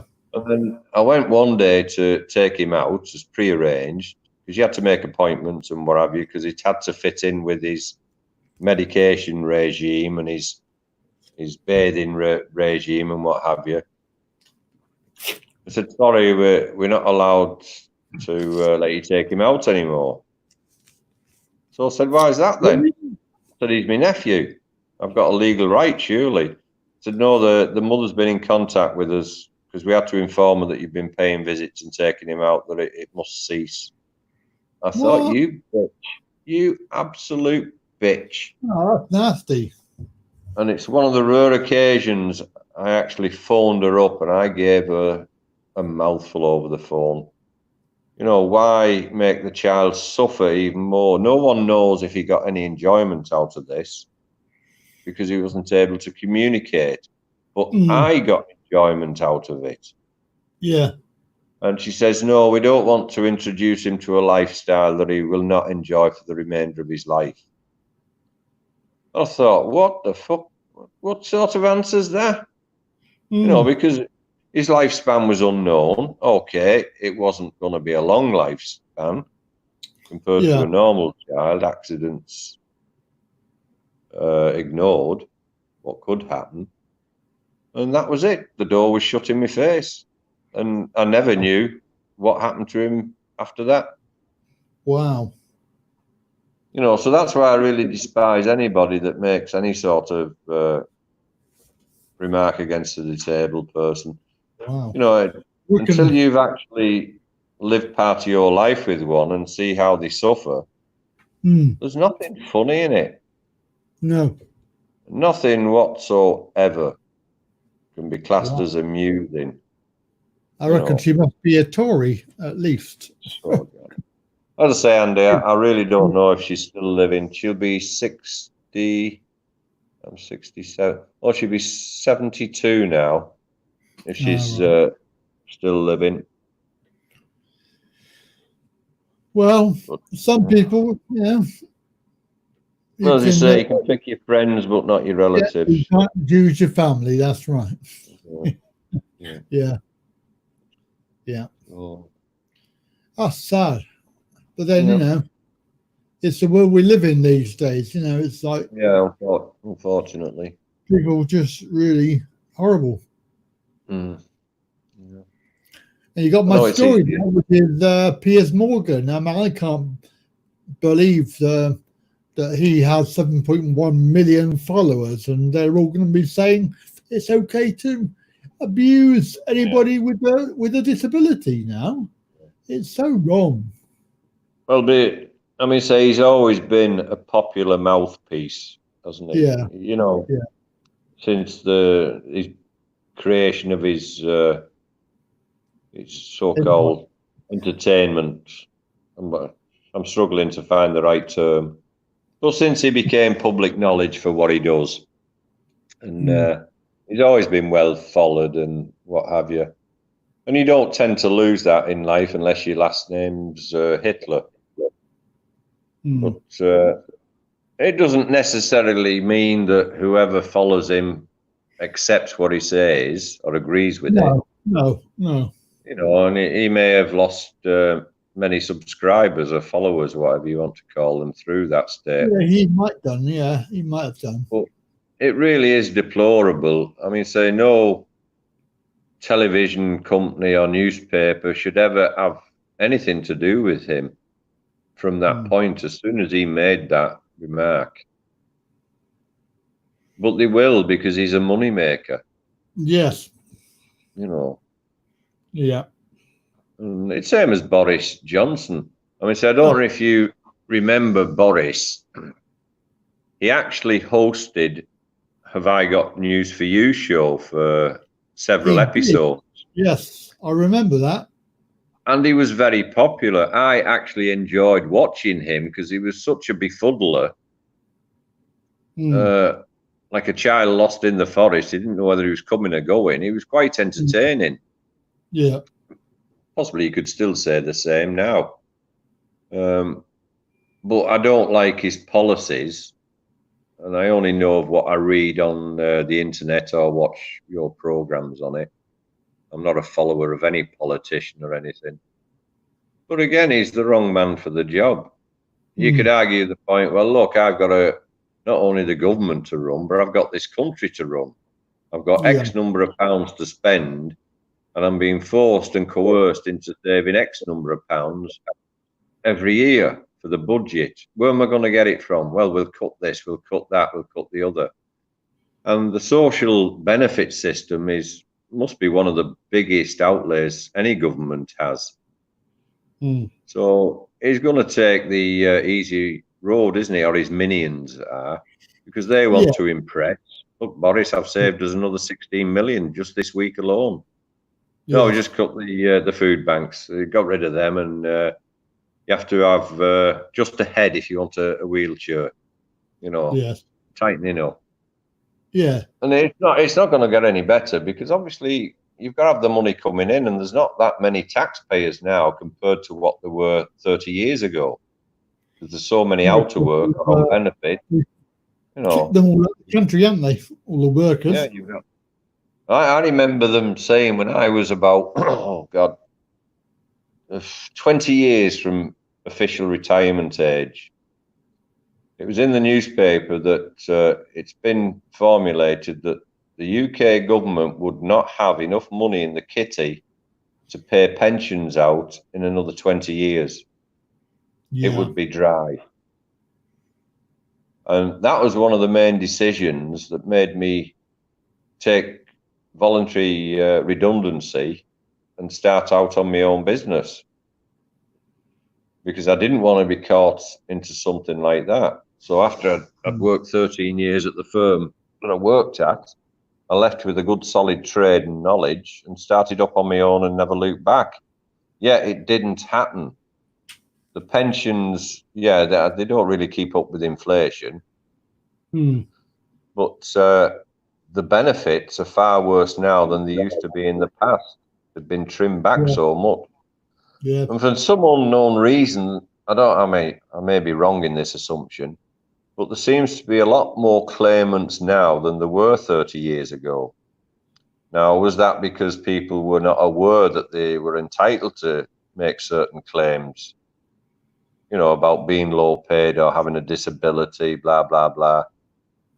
You know, there's people out there making it their business. You mean the benefits system? They're claiming more benefits, you mean? Yeah, they seem to be. Well, actually, if you look into it, the actual stats are actually, it's the same amount of people, but we're just hearing about more of them. Because there's a huge amount there's billions that are unclaimed money that are available for benefits. People aren't claiming it because they don't know about it. Yeah. So I think But it's you've a got bit swings and roundabouts. yeah. So you've got the problem, and it was a problem starting to show its head when I left school. That you've got these thousands of kids countrywide leaving school with no jobs. So they immediately go on to the benefit system. I don't know if they still call it job seekers allowance or whatever they call it now, where they got what, Right, it's universal credit now. But 20, 30 pound a week or something like that to live on. But then again, that automatically becomes a burden on the family because they've got like an adult to feed and clothe and keep. So their income suffers unless you're a high earner. But everybody's only a mediocre earner, aren't they? So if they're already on benefits, they're going to try and up their benefits to compensate for the extra mouth they have to feed. The way I look at it, you know, something wants to be created to give these kids a chance when they leave school. But because of the rise and advancements in technology, there just aren't any manual jobs left. No. You know, when I first started at the factory, I learnt my trade from. There were 13,300 workers in that one factory. Yeah. It had its own railway system, everything. When I left, there was just on 3,000 workers. 10,000 had disappeared over those 13 years because of new technology. Computers run the system, not people. That's right. Yeah. You know, and now, many years advanced from that, technology has got even better, more creative. You know, you can just leave these machines to it. You know, a computer sees to them and runs them. They don't need people. You know, now you get a country like Egypt that relies on the manual worker. You know, they're a much needed source of it's production. less technological, isn't it? Less technological. That's what But it is beginning to creep in slowly. I mean, say, it's always been known that Upper Egypt, my area, the locals say we're 50 years behind Lower Egypt. Wow. And I wouldn't put it at that number of years, but yeah, there is a marked difference. Technology is starting in Lower Egypt and slowly moving up towards us. That's why I've been losing the internet so much. They put the fiber optic cables in. Yeah. I hear that's capable to eventually, when it materializes, 6G transmission. Wow. You know, they are looking in the future. They're making sure the technology is there, ready and waiting for when it arrives. You know, and yeah, that's not really stealing labor even in the future, because that's a system. Yeah. You know, it's still controlled from a base somewhere and transmitted and what have you. So it doesn't need people. Only sort of the odd maintenance worker for cabling and ducting and what have you. But that's not an ongoing thing every week. It'll be done a couple of times in its lifespan, and that'll be it. But every job in this country is labor intensive. It really is. And if they're not employed within that type of industry, the land is labor intensive. You'll see on the vlogs how many people attending a small sugarcane plantation, harvesting. Everybody mucks in, even the women, even the kids. Yeah. You know, and they'll all get paid. It might only be a few Egyptian pounds, but that a few Egyptian pound guarantees bread and rice and pasta, whatever they want for that day to feed the family. Yeah. You know, so and of course over here it'll be automated, and it'll be one person doing the whole job. That's the trouble, isn't it? Yeah, well, if the farmer can afford it, he can use mechanical means to bring the harvest in and crop. But there's not that kind of money floating about. you know, I mean, so there's not even any people that say you have in America that will hire themselves and the combine harvesters out and the threshing machines, all the farmers that have not got this equipment. There's nothing like that in Egypt, with the exception that one guy might have a tractor and he'll hire himself and the tractor out to another few local fields. Yeah. You know, but it's a rare occasion because the outlay to purchase that tractor is way, way above anybody's income. You know, you're talking about a lifetime's income for a family before they could afford a tractor. But it'd be too late then. They're all dead and gone. So it is very, very labour intensive here. Everybody's doing something to earn that bit of extra money, whether it be recycling. You'll see many examples of that on my walk round. Well, they have that in Thailand, don't they? And they make whole businesses out of recycling everything. Well, yeah, they'll you know, they're climbing down ditches and retrieving the odd drinks can or plastic water bottle, and you know, these bags. I don't know if you know them, but if you say order a ton of sand from a builder's merchant in the UK, it's no longer tipped out the back, it's delivered in these 1 ton disposable bags. Yeah. Well, they have those over here just to collect plastic, cardboard, and anything that's recyclable. And they just go around on the donkey horse cart with one of these on the back until it's full. And then they'll take it to the recycling centre. Again, they'll resort it themselves, get a few Egyptian pounds for it, and it is only a few pounds, you know. Yeah. But they're willing to do anything to help support the family unit, which I admire a lot, because a lot of the jobs you see them doing here, you certainly wouldn't get anybody that's on the dole in the UK even considering going for that job, whether they lose the benefits or not. You know, but these people, they'll do anything to support the family. But they do that because they have to, and there's no other support method. There's no choice. There's no social security here. That's right. There is little bits of free medical care, especially in the rural villages, that to see a doctor, get a prescription, they may pay £1 Egyptian pound. So 5 pence. And then they'll go to a pharmacy that guarantees low government prices for medication. Yeah. If they need an injection, they give it themselves or get another member of the family to give it to them. Because it would save another £1 Egyptian pound going to the pharmacy and getting it given to them by somebody working in the pharmacy. You know, so I admire them a lot.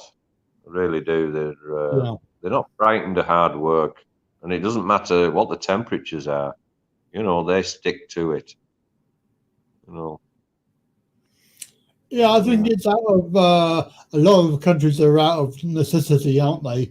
Whereas we've had this whole system, and let's just differentiate between the people that really need it, who are not able to work, and those that are able-bodied but could work.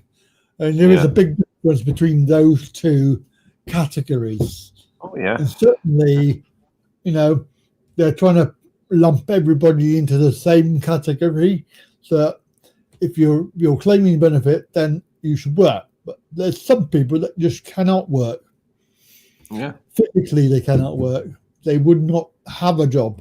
And I've applied for hundreds of jobs in my lifetime, and they basically discriminate against you. I mean, I've had 2 where I didn't get the job because of my condition. And I know I proved it. I proved the point that was true. So you're already at the disadvantage of not being able to have this route of working. Even if you wanted to work, there's no job there for you to do. but people tend to lump you in the same group as the other people, the able people, who can work but don't work or don't even want to work. And this is why the EU people coming over here have done all the menial jobs, because they want to work. Yeah. They're happy to do those jobs. But now that they're going to go, who's going to do those jobs? Yeah. That's going to Well, be the personally question. speaking, it's just my opinion. I feel that if you're signing on the dole and there are jobs available and you refuse to accept that job or even go and look at it, you should have your dole stopped. Now, when all these immigrant workers move out of the country, you're not talking about cleaning a sewage out with a knife and fork. Yeah. You're talking about decently or reasonably paid jobs. Yes. Okay? Might not live up to your expectations or may not give you enough money at the end of the week to get pissed or smoke or have a bet at the bookies, but you can survive on it because any benefits that you are entitled to will automatically kick in. Yes. In theory. So they should be made to take these jobs. They should be given the option, well, take it or forget about it. You know, carry on trying to exist without any government help. Because all this government help does, at the end of the day, come from the likes of you that's paying your taxes. Yeah. You know, it's called government money, but it's the people's money that's paying for all this. Yeah. Because that's the only revenue that any government's got, is what they take off the people. Or 90% of it. So I don't see any problem. You either take it or F off. You know. Yeah, I'm quite happy to be in part of that because I have done a job. I mean, there was 8 years when I left school when I was unemployed, but I couldn't get a job. But from that point onwards, I've had a job ever since, and I'm not the best of able people, you know, but I've had a job, and I know that that's my way of earning money, but I do appreciate that not everybody can do that. Well, I've only been relying once in my life on the benefit system, and that's when I chose to give up my work to go full-time caring for the old chap. Yes. Yeah, he was given a 9-month maximum lifespan, but with medication, and I like to say with my care as well, and attention 24/7, he lived for 3 years. Yeah. But those 3 years introduced me to a system that was completely alien to me.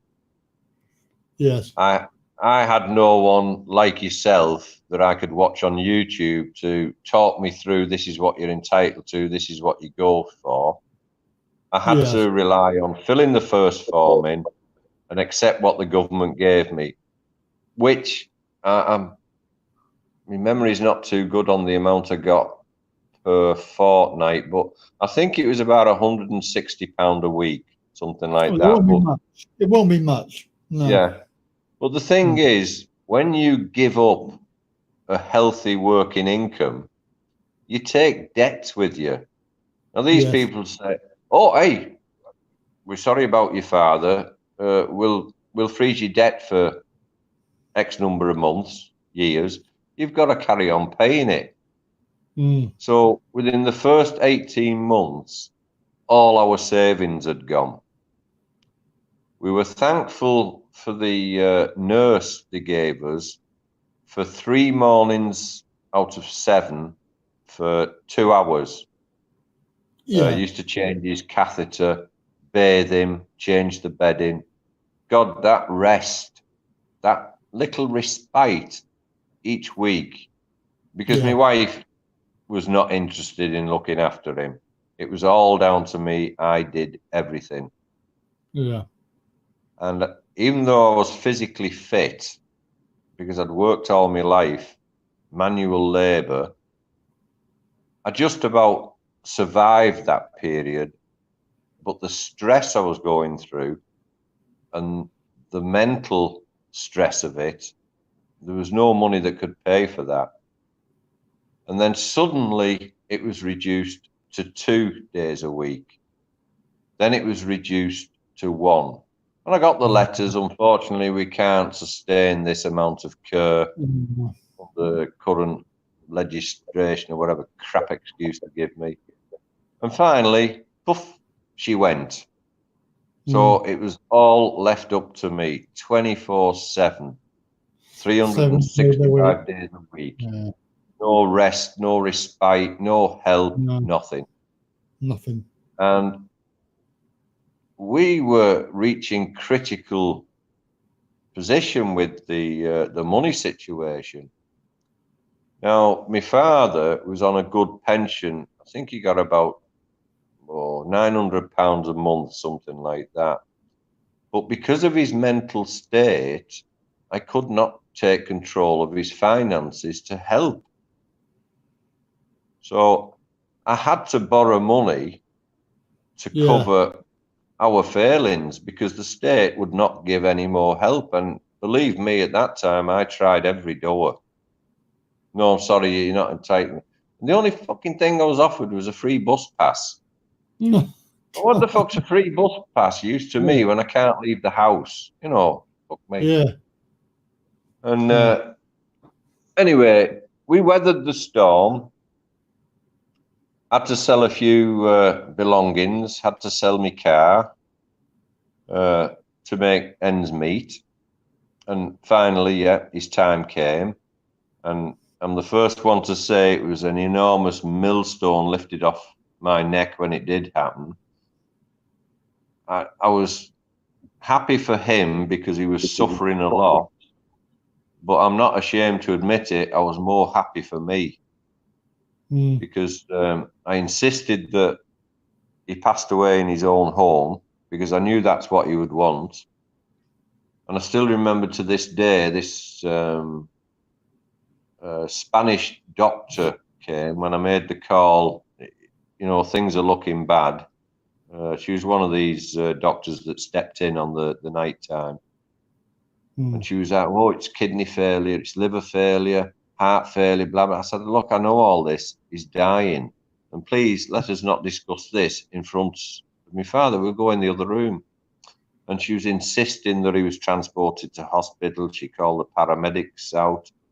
And 2 great guys turned up. And I managed to tell them at the door, I said, look, this doctor is a cretin. My father would want to end his days here in his home. And he said, look, mate, if we called out for an emergency like this, there's not much we can do. We're obliged by law to take him to the nearest hospital unless he says otherwise. Well, I was on a loser with that because he was out of it. Yeah, he and wasn't. this one paramedic stood at the end of the bed. Frank, my father's name was. He said, Frank, you need to go to the hospital, but you can stay at home if you want. Is that what you want? And he must have said that 6 or 7 times before finally my father nodded in acceptance. And he said, that's fine for me. The man wishes to stay at home. Come on. And this doctor was really angry at this because she wanted him transported to hospital. Yeah. Anyway, that kicked in another process then. The guy gave me a number to ring. Said, these people will send someone out to take care of your father when his time comes. Yes. So the doctor begrudgingly gave me a prescription for oxygen. And there was only one chemist open, which was about a 25-minute drive to pick this oxygen cylinder up, which I got. But yeah, I had to break the speeding limits to get it back to him, and I didn't give a toss if I was stopped, and what have you. So we used this number. They came out to fix the oxygen to him, and it was just keeping vigil, basically. And an hour later, he was dead. Oh, So dear. I phoned this number up again. Said, "Don't worry, love. We're parked round the corner. We're just having a drink of tea because we knew it wouldn't be long, so we didn't move out the district. We're coming." And they were there within 5 minutes, and they prepared him, and took his catheter out and the oxygen and what have you. Called the undertaker, which was fortunately just across the road, literally 3 minutes off, and took him away to the funeral parlour. And I sat down, and I'd had a bottle of whiskey in for God knows how many months. I think a mate gave it me for one Christmas, and I had half a bottle of that whiskey that night. Within an hour, the relief just left me. Yeah. But the financial devastation that put me through, I said, Christ, I feel sorry for the people that have to go through this every day of their lives. Yeah. And yet I was all right because I knew I was going to inherit everything. I was left all the house because they disowned my sister through her nefarious deeds years ago. There was a lot of money in the bank, so I knew finances was no problem for at least 3 years. I didn't have to go back to work. But once the crematorium was done away with and things got back to normal the day after, I went straight back out working. Yeah. Because I was determined to regain that money I'd lost. And luckily enough, I did within 2 years. We were well fixed again, no problems whatsoever. But to have to rely on the benefit system, when you're a genuine claimant and you really do need that help. Yes. It wasn't me that was disabled. I just needed financial help for doing their job. That's right. Because it would have cost them hundreds and hundreds of pounds to look after him. And I took it on my shoulders to do their job, and I got paid fuck all. That's right. Not only did I get paid fuck all, I was penalised for doing it as well by the removal of that one person that gave me a little bit of respite each week. So I've no respect for the government and what they're doing. And I vowed I would never, ever visit the benefit system again.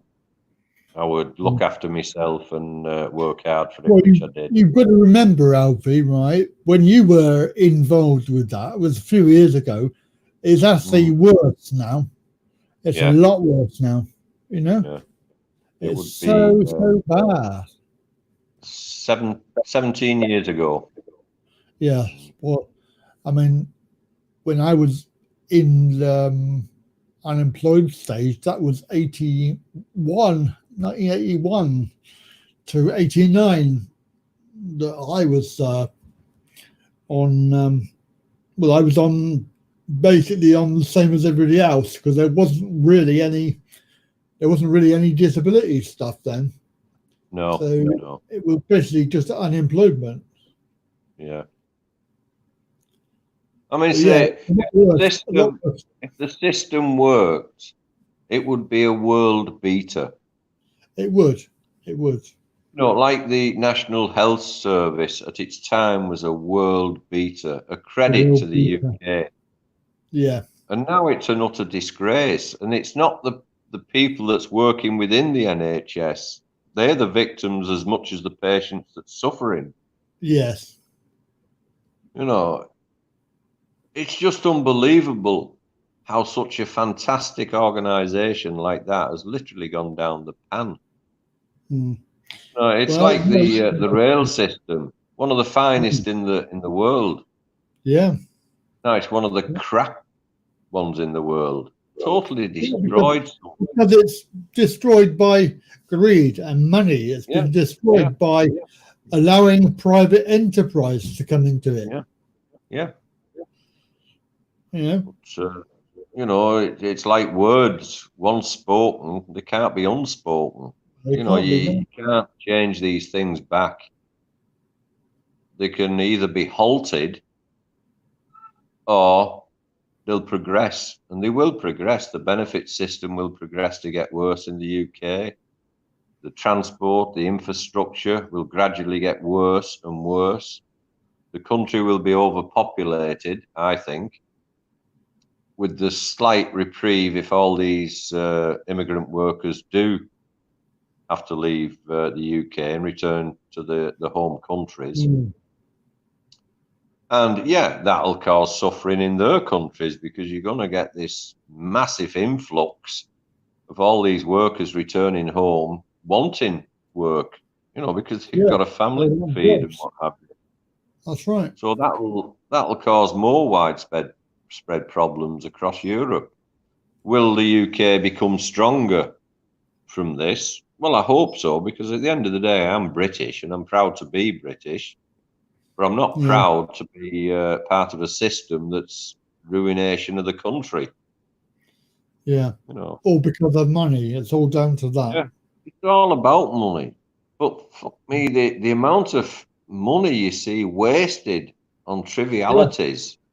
Well, that's it. I mean, when they keep on going to court to claim to appeal benefit claimants that then win. I mean, they're wasting millions on court costs. It is ludicrous. It really is. But they say this is part of the legal accepted system. You've got to go through A, B, C to get judgment D, whether you win or you lose. I mean, so I don't know the percentages of how many win against how many actually get refusal on the 75% win at tribunal. But it's, I mean, when you look at that, right, 75% win at tribunal, does that not tell you something? I mean, it's just staggeringly stupid as far as I can tell. That they are flogging a dead horse. Yeah. The people that are earning their living, being employed in that section of the system, the benefit system, whichever part they do get paid for, are not really bothered at the end of the day. At the end of the year, they're getting X number of thousands of pounds wages, and that's all they're interested in. Yeah. They have their life to fund. They've got families to feed. They still want the holiday every year and the nice car and the mortgage, blah, blah, blah, blah. They don't care about the suffering they create by abiding by the rules they're given, because they're doing nothing wrong at the end of the day, because they're told these are the rules. This is what you have to go through if there's a claimant and there's an appeal and an overpayment or an underpayment. Yes. I should imagine overpayments are gathered back far more quickly than underpayments are given out. Yes, they are. That's right, they are. That's life. Shit happens. But they don't care. They're looking after themselves, and everybody looks after themselves before the other person. That's basic human nature. Yes. For the vast majority of people. And you have to remember that they have to do what they're told to do, otherwise they're out on their ear. When they're sat in their job centre and they have to see 100 clients a day or whatever it is, 100 clients a week, they haven't got time to worry about, because if they don't see 100 clients, they're going to be on a reprimand from their boss. Because everything now is quota based. Yes. If they don't reach their quota, they're out. They'll get somebody who think they can. And even the people that's in charge of the people that's working to quotas have quotas to meet. Yes, they do. So everybody is frightened of losing the job, because job number 2 for them doesn't exist. No. They'll struggle to find employment.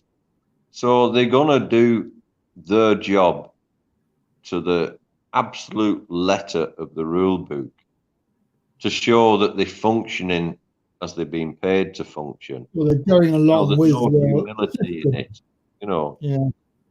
There's no empathy towards any of the claimants. All right, there might be a little bit of empathy, but it's kept private. They'll still do the job. They'll still crucify people.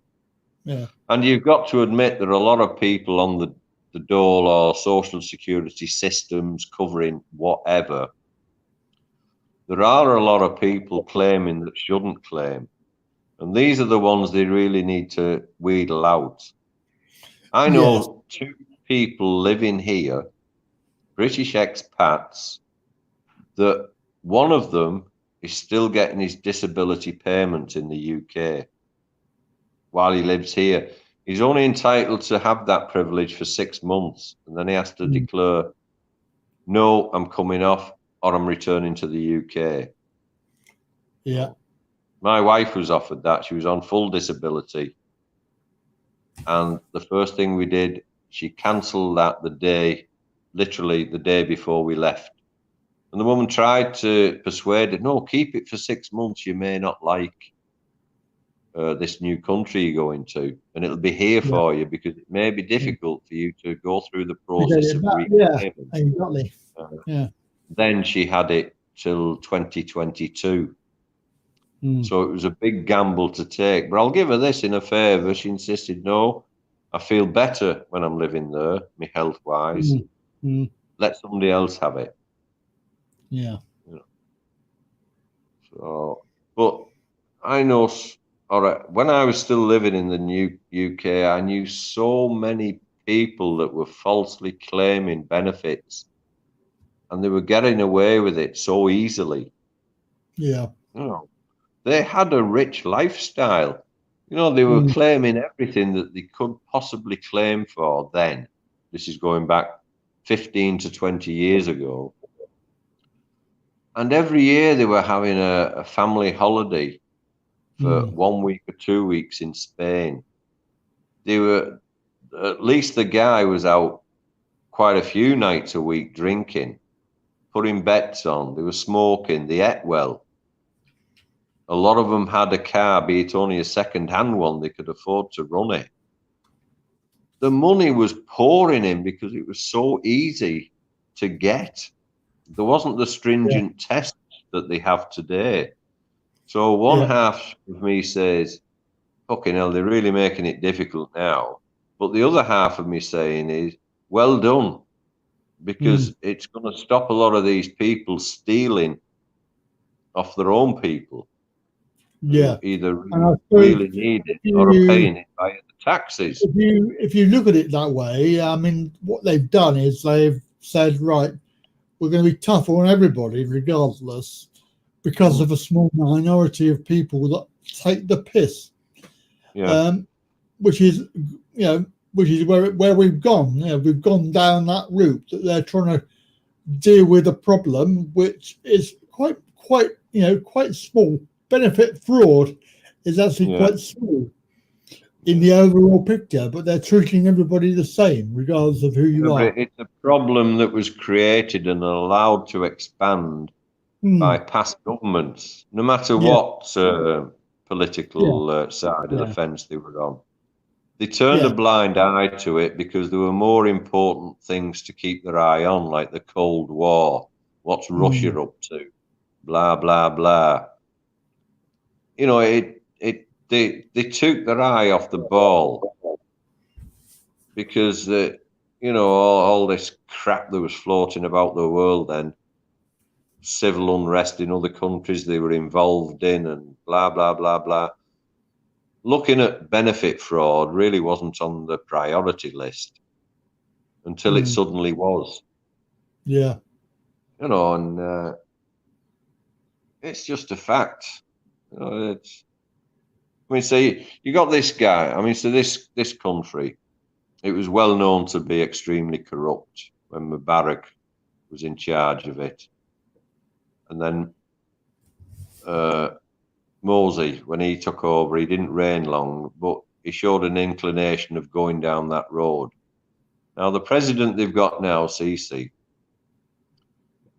he really is doing a good job because he realised that to create a better country, you've got to bring in harsh and tough austerity laws. Nobody ever paid any taxes here when Mubarak was in power. Right.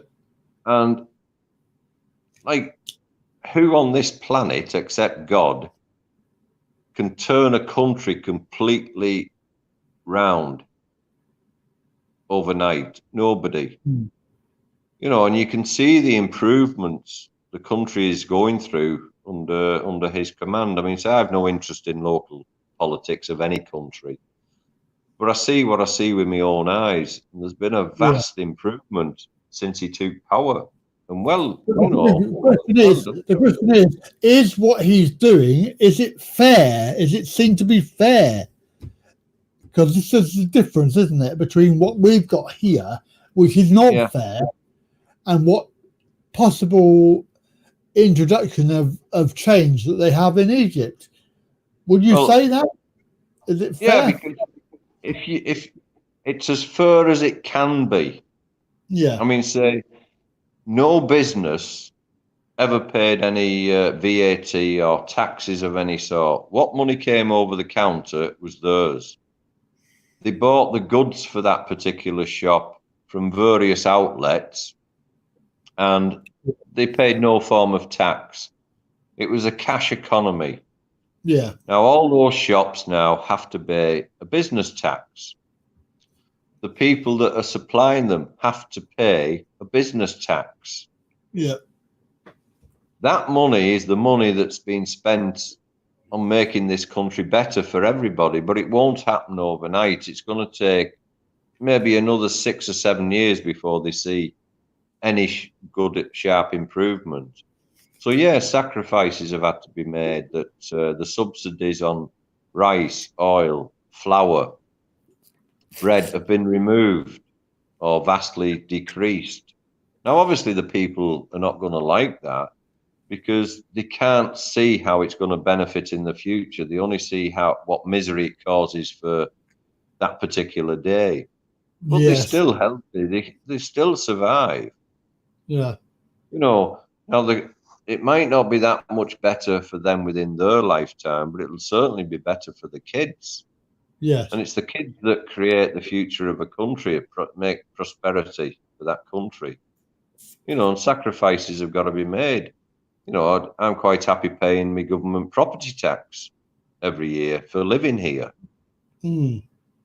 I've seen 500% increase in the cost of my visas, which I need 1, 2, 3, 4 a year.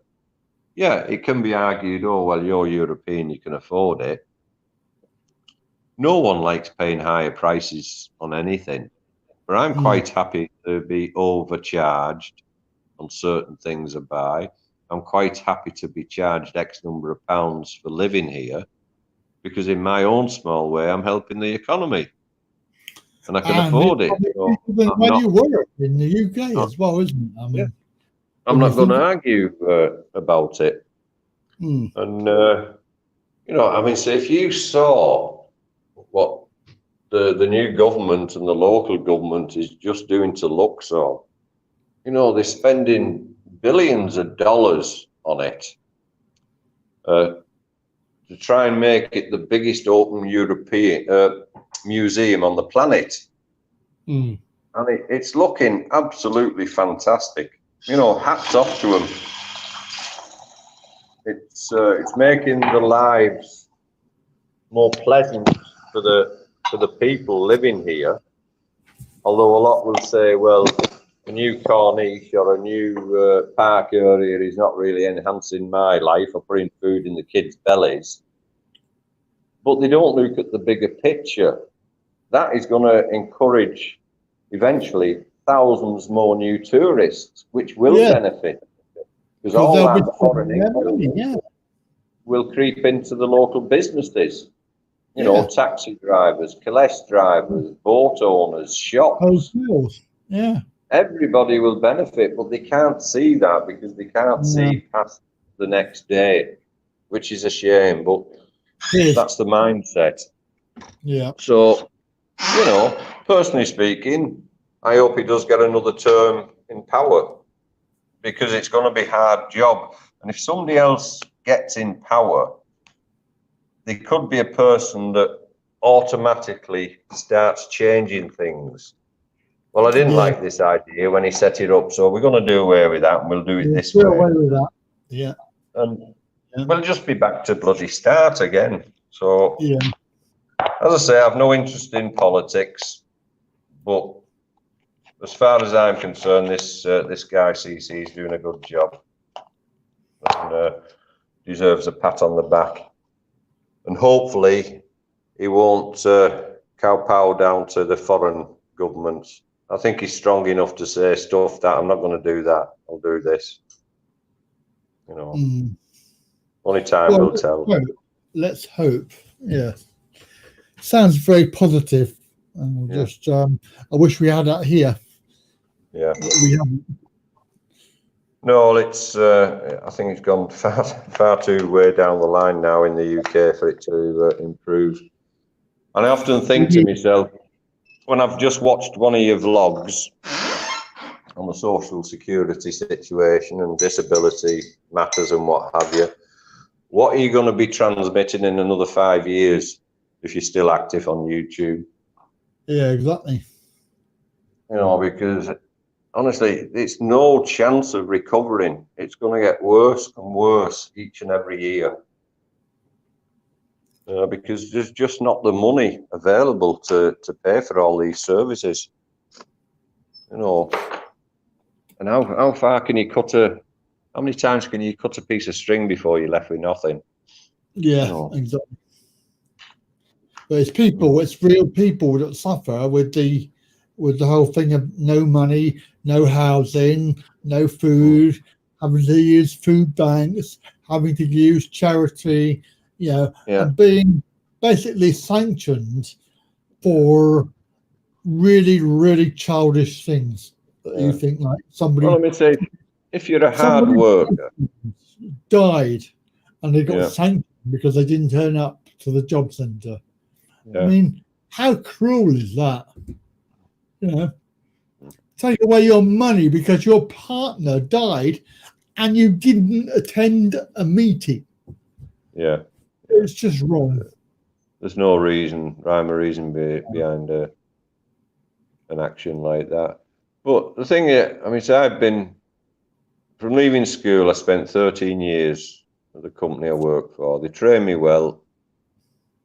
And I left, as I said, created my own business and never looked back. That was all achieved by my hard work, which allowed me to retire well before 65. Now then, I'm entitled to that good life. I gave it myself. Yeah. Now, it didn't give me a millionaire lifestyle. It gave me enough funds to live comfortably until my pension kicked in. And beyond that, I'm enjoying the fruits of my labour, and I'm entitled to do that. What I choose to spend my money on is my, you know, my right. And that goes for anyone that lives in the UK. But there is only a certain amount of money you can spend in one lifetime. So these people, fat cats who sat in the £3 million Hyde Park mansion with several million, even billions in the bank, and are getting away with literally paying such an insignificant amount of taxes, that should be sorted out. Yeah. That I always remember a case highlighted in the press many years ago. I'm going to say something like, it was a millionaire meat man.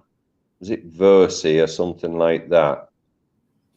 And he'd got away with paying less tax a year than a road sweeper. And he was making millions. But because the way he registered his company, or the money went through the system, that's all he was legally entitled to pay. Yes. Vestry or Versi or some bloody thing. He was in the meat industry, multi-millionaire. And these people know how to play the system. They don't have to pay the tax they should or are morally obliged to pay. They get away with paying small sums. They should be paying. I mean, say, if your income is $1 million plus a year, I'm sorry, but you should pay like 60, 70% in bloody tax. You know, because you're still left with more than enough money to live the rich lifestyle. You know, and as soon as you say this, okay, I'll pull out of the UK and I'll go to whatever country, pay less tax there. So that's putting the fear into the go. Oh Christ, we'll have to back down on this, like, otherwise we're going to lose all this this money we're already getting off them. That's right. And a lot of people in the government who work in the government and they're getting subsidies for living the second house in London and what have you are multimillionaires by their own right, whether it be family money or their own investments or outside interests. You know, so they're not short of money. Well, no, and they're going to charge 50 quid for a breakfast on expenses. I mean, you know, and there's people that can't even live, they've got 50 quid a week, let alone that, you know. Well, if you've got, as an example, the Minister of Transport, whoever that may be, has X number of millions of pounds in the bank through his own hard work or the family business, if he has an interest in politics, he should do the job for nothing. He shouldn't get anything, not one red cent. If you are genuinely interested in improving this country for the country's people, then you should do it for fuck all. If you've got X number of millions in the bank, you don't need that money. It's like when you're earning, like, for an example, 80,000 sterling a year. By law, if you've got 3 kids, you're entitled to child allowance. Sorry, you shouldn't get it. If you earn over a certain amount, you don't get child allowance. Because the people that are only pulling in 100, 120 pound a week, working the nuts off, and have got 3 kids, rely on that family allowance. That's right. The rich earners don't need it. So stop that automatically. See how much that puts back in the coffers. Well, I agree with you, and that's a good thing. But it'll never happen because there's so many working in the high power industry that has kids and they still draw this child allowance. I'd respect them more if they donated it to charity every week. Yeah. No. But no, it's spent on £100 hairdos for the missus every week. Crap like that. Oh, here we go. Right. You'll love this. Right. This is because we were talking about the Minister for Transport. His name is Grant Shapps. Okay. Grant Shapps. He's obviously minister, current minister. There's a post here that he's put on. It's on in the Independent. It was 2015, basically. He's put on there, I'm so rich, my car even has a fridge in it. So he has, where are we? He claims, oh no, hang on. I'm trying to find the actual amount that he's claiming, but it's in dollars. Oh, what's that all about? That's no good. But he apparently is very wealthy. I thought I found the amount there, but it's not appearing. But he admits that he has a second job as a millionaire web marketer while being an MP. So he's already earning $1 million in a second job. You know, you could say, well, that's okay. Everybody's entitled to feather their own nest legally.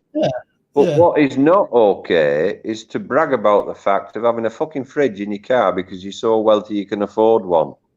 And there's a lot of people haven't even got a fridge in the fucking house because they can't afford one. They've got nothing in the fridge in the house. So this, I can see it on screen at the moment. This is the current MP, Grant Shapps. He admits that he has a second job as a millionaire I'm gonna say I didn't. Yeah, I didn't know that. I just used it as an example. I had no idea. Who Well, I thought it'd be interesting to find out. So, yeah, yeah. you know, it's very interesting because this is typical Tory. It's typical Tories. This is what they're like, and they will still claim their 50 quid for breakfast. Yeah. Well, I hope my phone carries on. I just reached the charger in time because I just noticed I was 3%. Oh dear. Now I'm 1. Now I'm 1%. Now I'm I'm 0% charge on the phone. Oh So dear. there must be enough power coming through the socket into it to allow it to carry on. So if I suddenly disappear, you know it's because I'm out of juice in the phone, but it seems to be okay at the moment, plugged in. No problem. Yeah. That's the problem when you wear glasses. You can't see the small things at the top of the screen. So I didn't notice it was plummeting. Well, we have been going for 3 hours now. Yeah, I've just noticed 3 hours, 10 minutes. Yeah. Yeah. So it's probably about time to wrap it all up shortly. Yeah, and I've got 2 new episodes of Most Haunted to watch. I thought I'd be geared up for this visit to the witch. Get some practice in. Yeah, yeah. If there's any good curses going, something like that, protective spells. Okay then, Andy, I'll let you wind it up. Yeah, it's been great. I've enjoyed that chat. And for whoever's been watching with us, thanks for that. Archie, love, you've both put the world to right. Well, we try our best. Yeah, we try. Yeah. Well, thanks, Alfie. Yeah, pleasure. I'll catch you on the next one. All right. Okay. Cheers. See you, everybody. Yeah. Well, there we go. I hope you've enjoyed today's live stream. It's been going on for 3 hours and 11 minutes, but it is time to say thank you. Initiating shutdown sequence. The shutdown. And of course,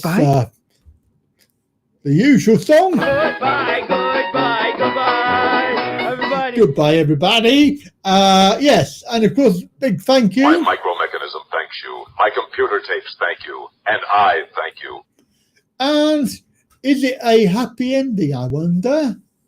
Is this a happy ending or a sad ending? It's an ending. That's enough. It's an ending. That's enough. Right. See you all on Wednesday on the Travel Channel. So it's Wednesday, 6 p.m. on the Travel Channel. Thank you, everybody, for coming on today. Hope you've enjoyed today. It's been fantastic. Thank you and goodbye.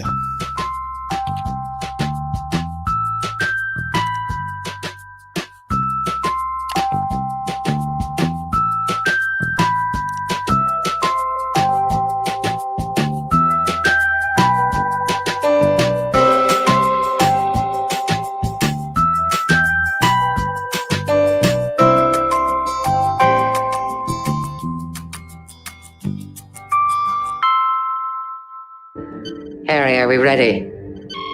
Yes, ma'am. Then let's do it. All hands, initiate shutdown sequence. Now, come along, you two. Say goodbye to the fishes.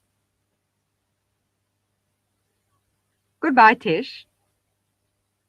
Goodbye, Tosh. We have to stop now, but Andy Pandy's coming again soon. Goodbye, children. Andy's waving goodbye. Goodbye.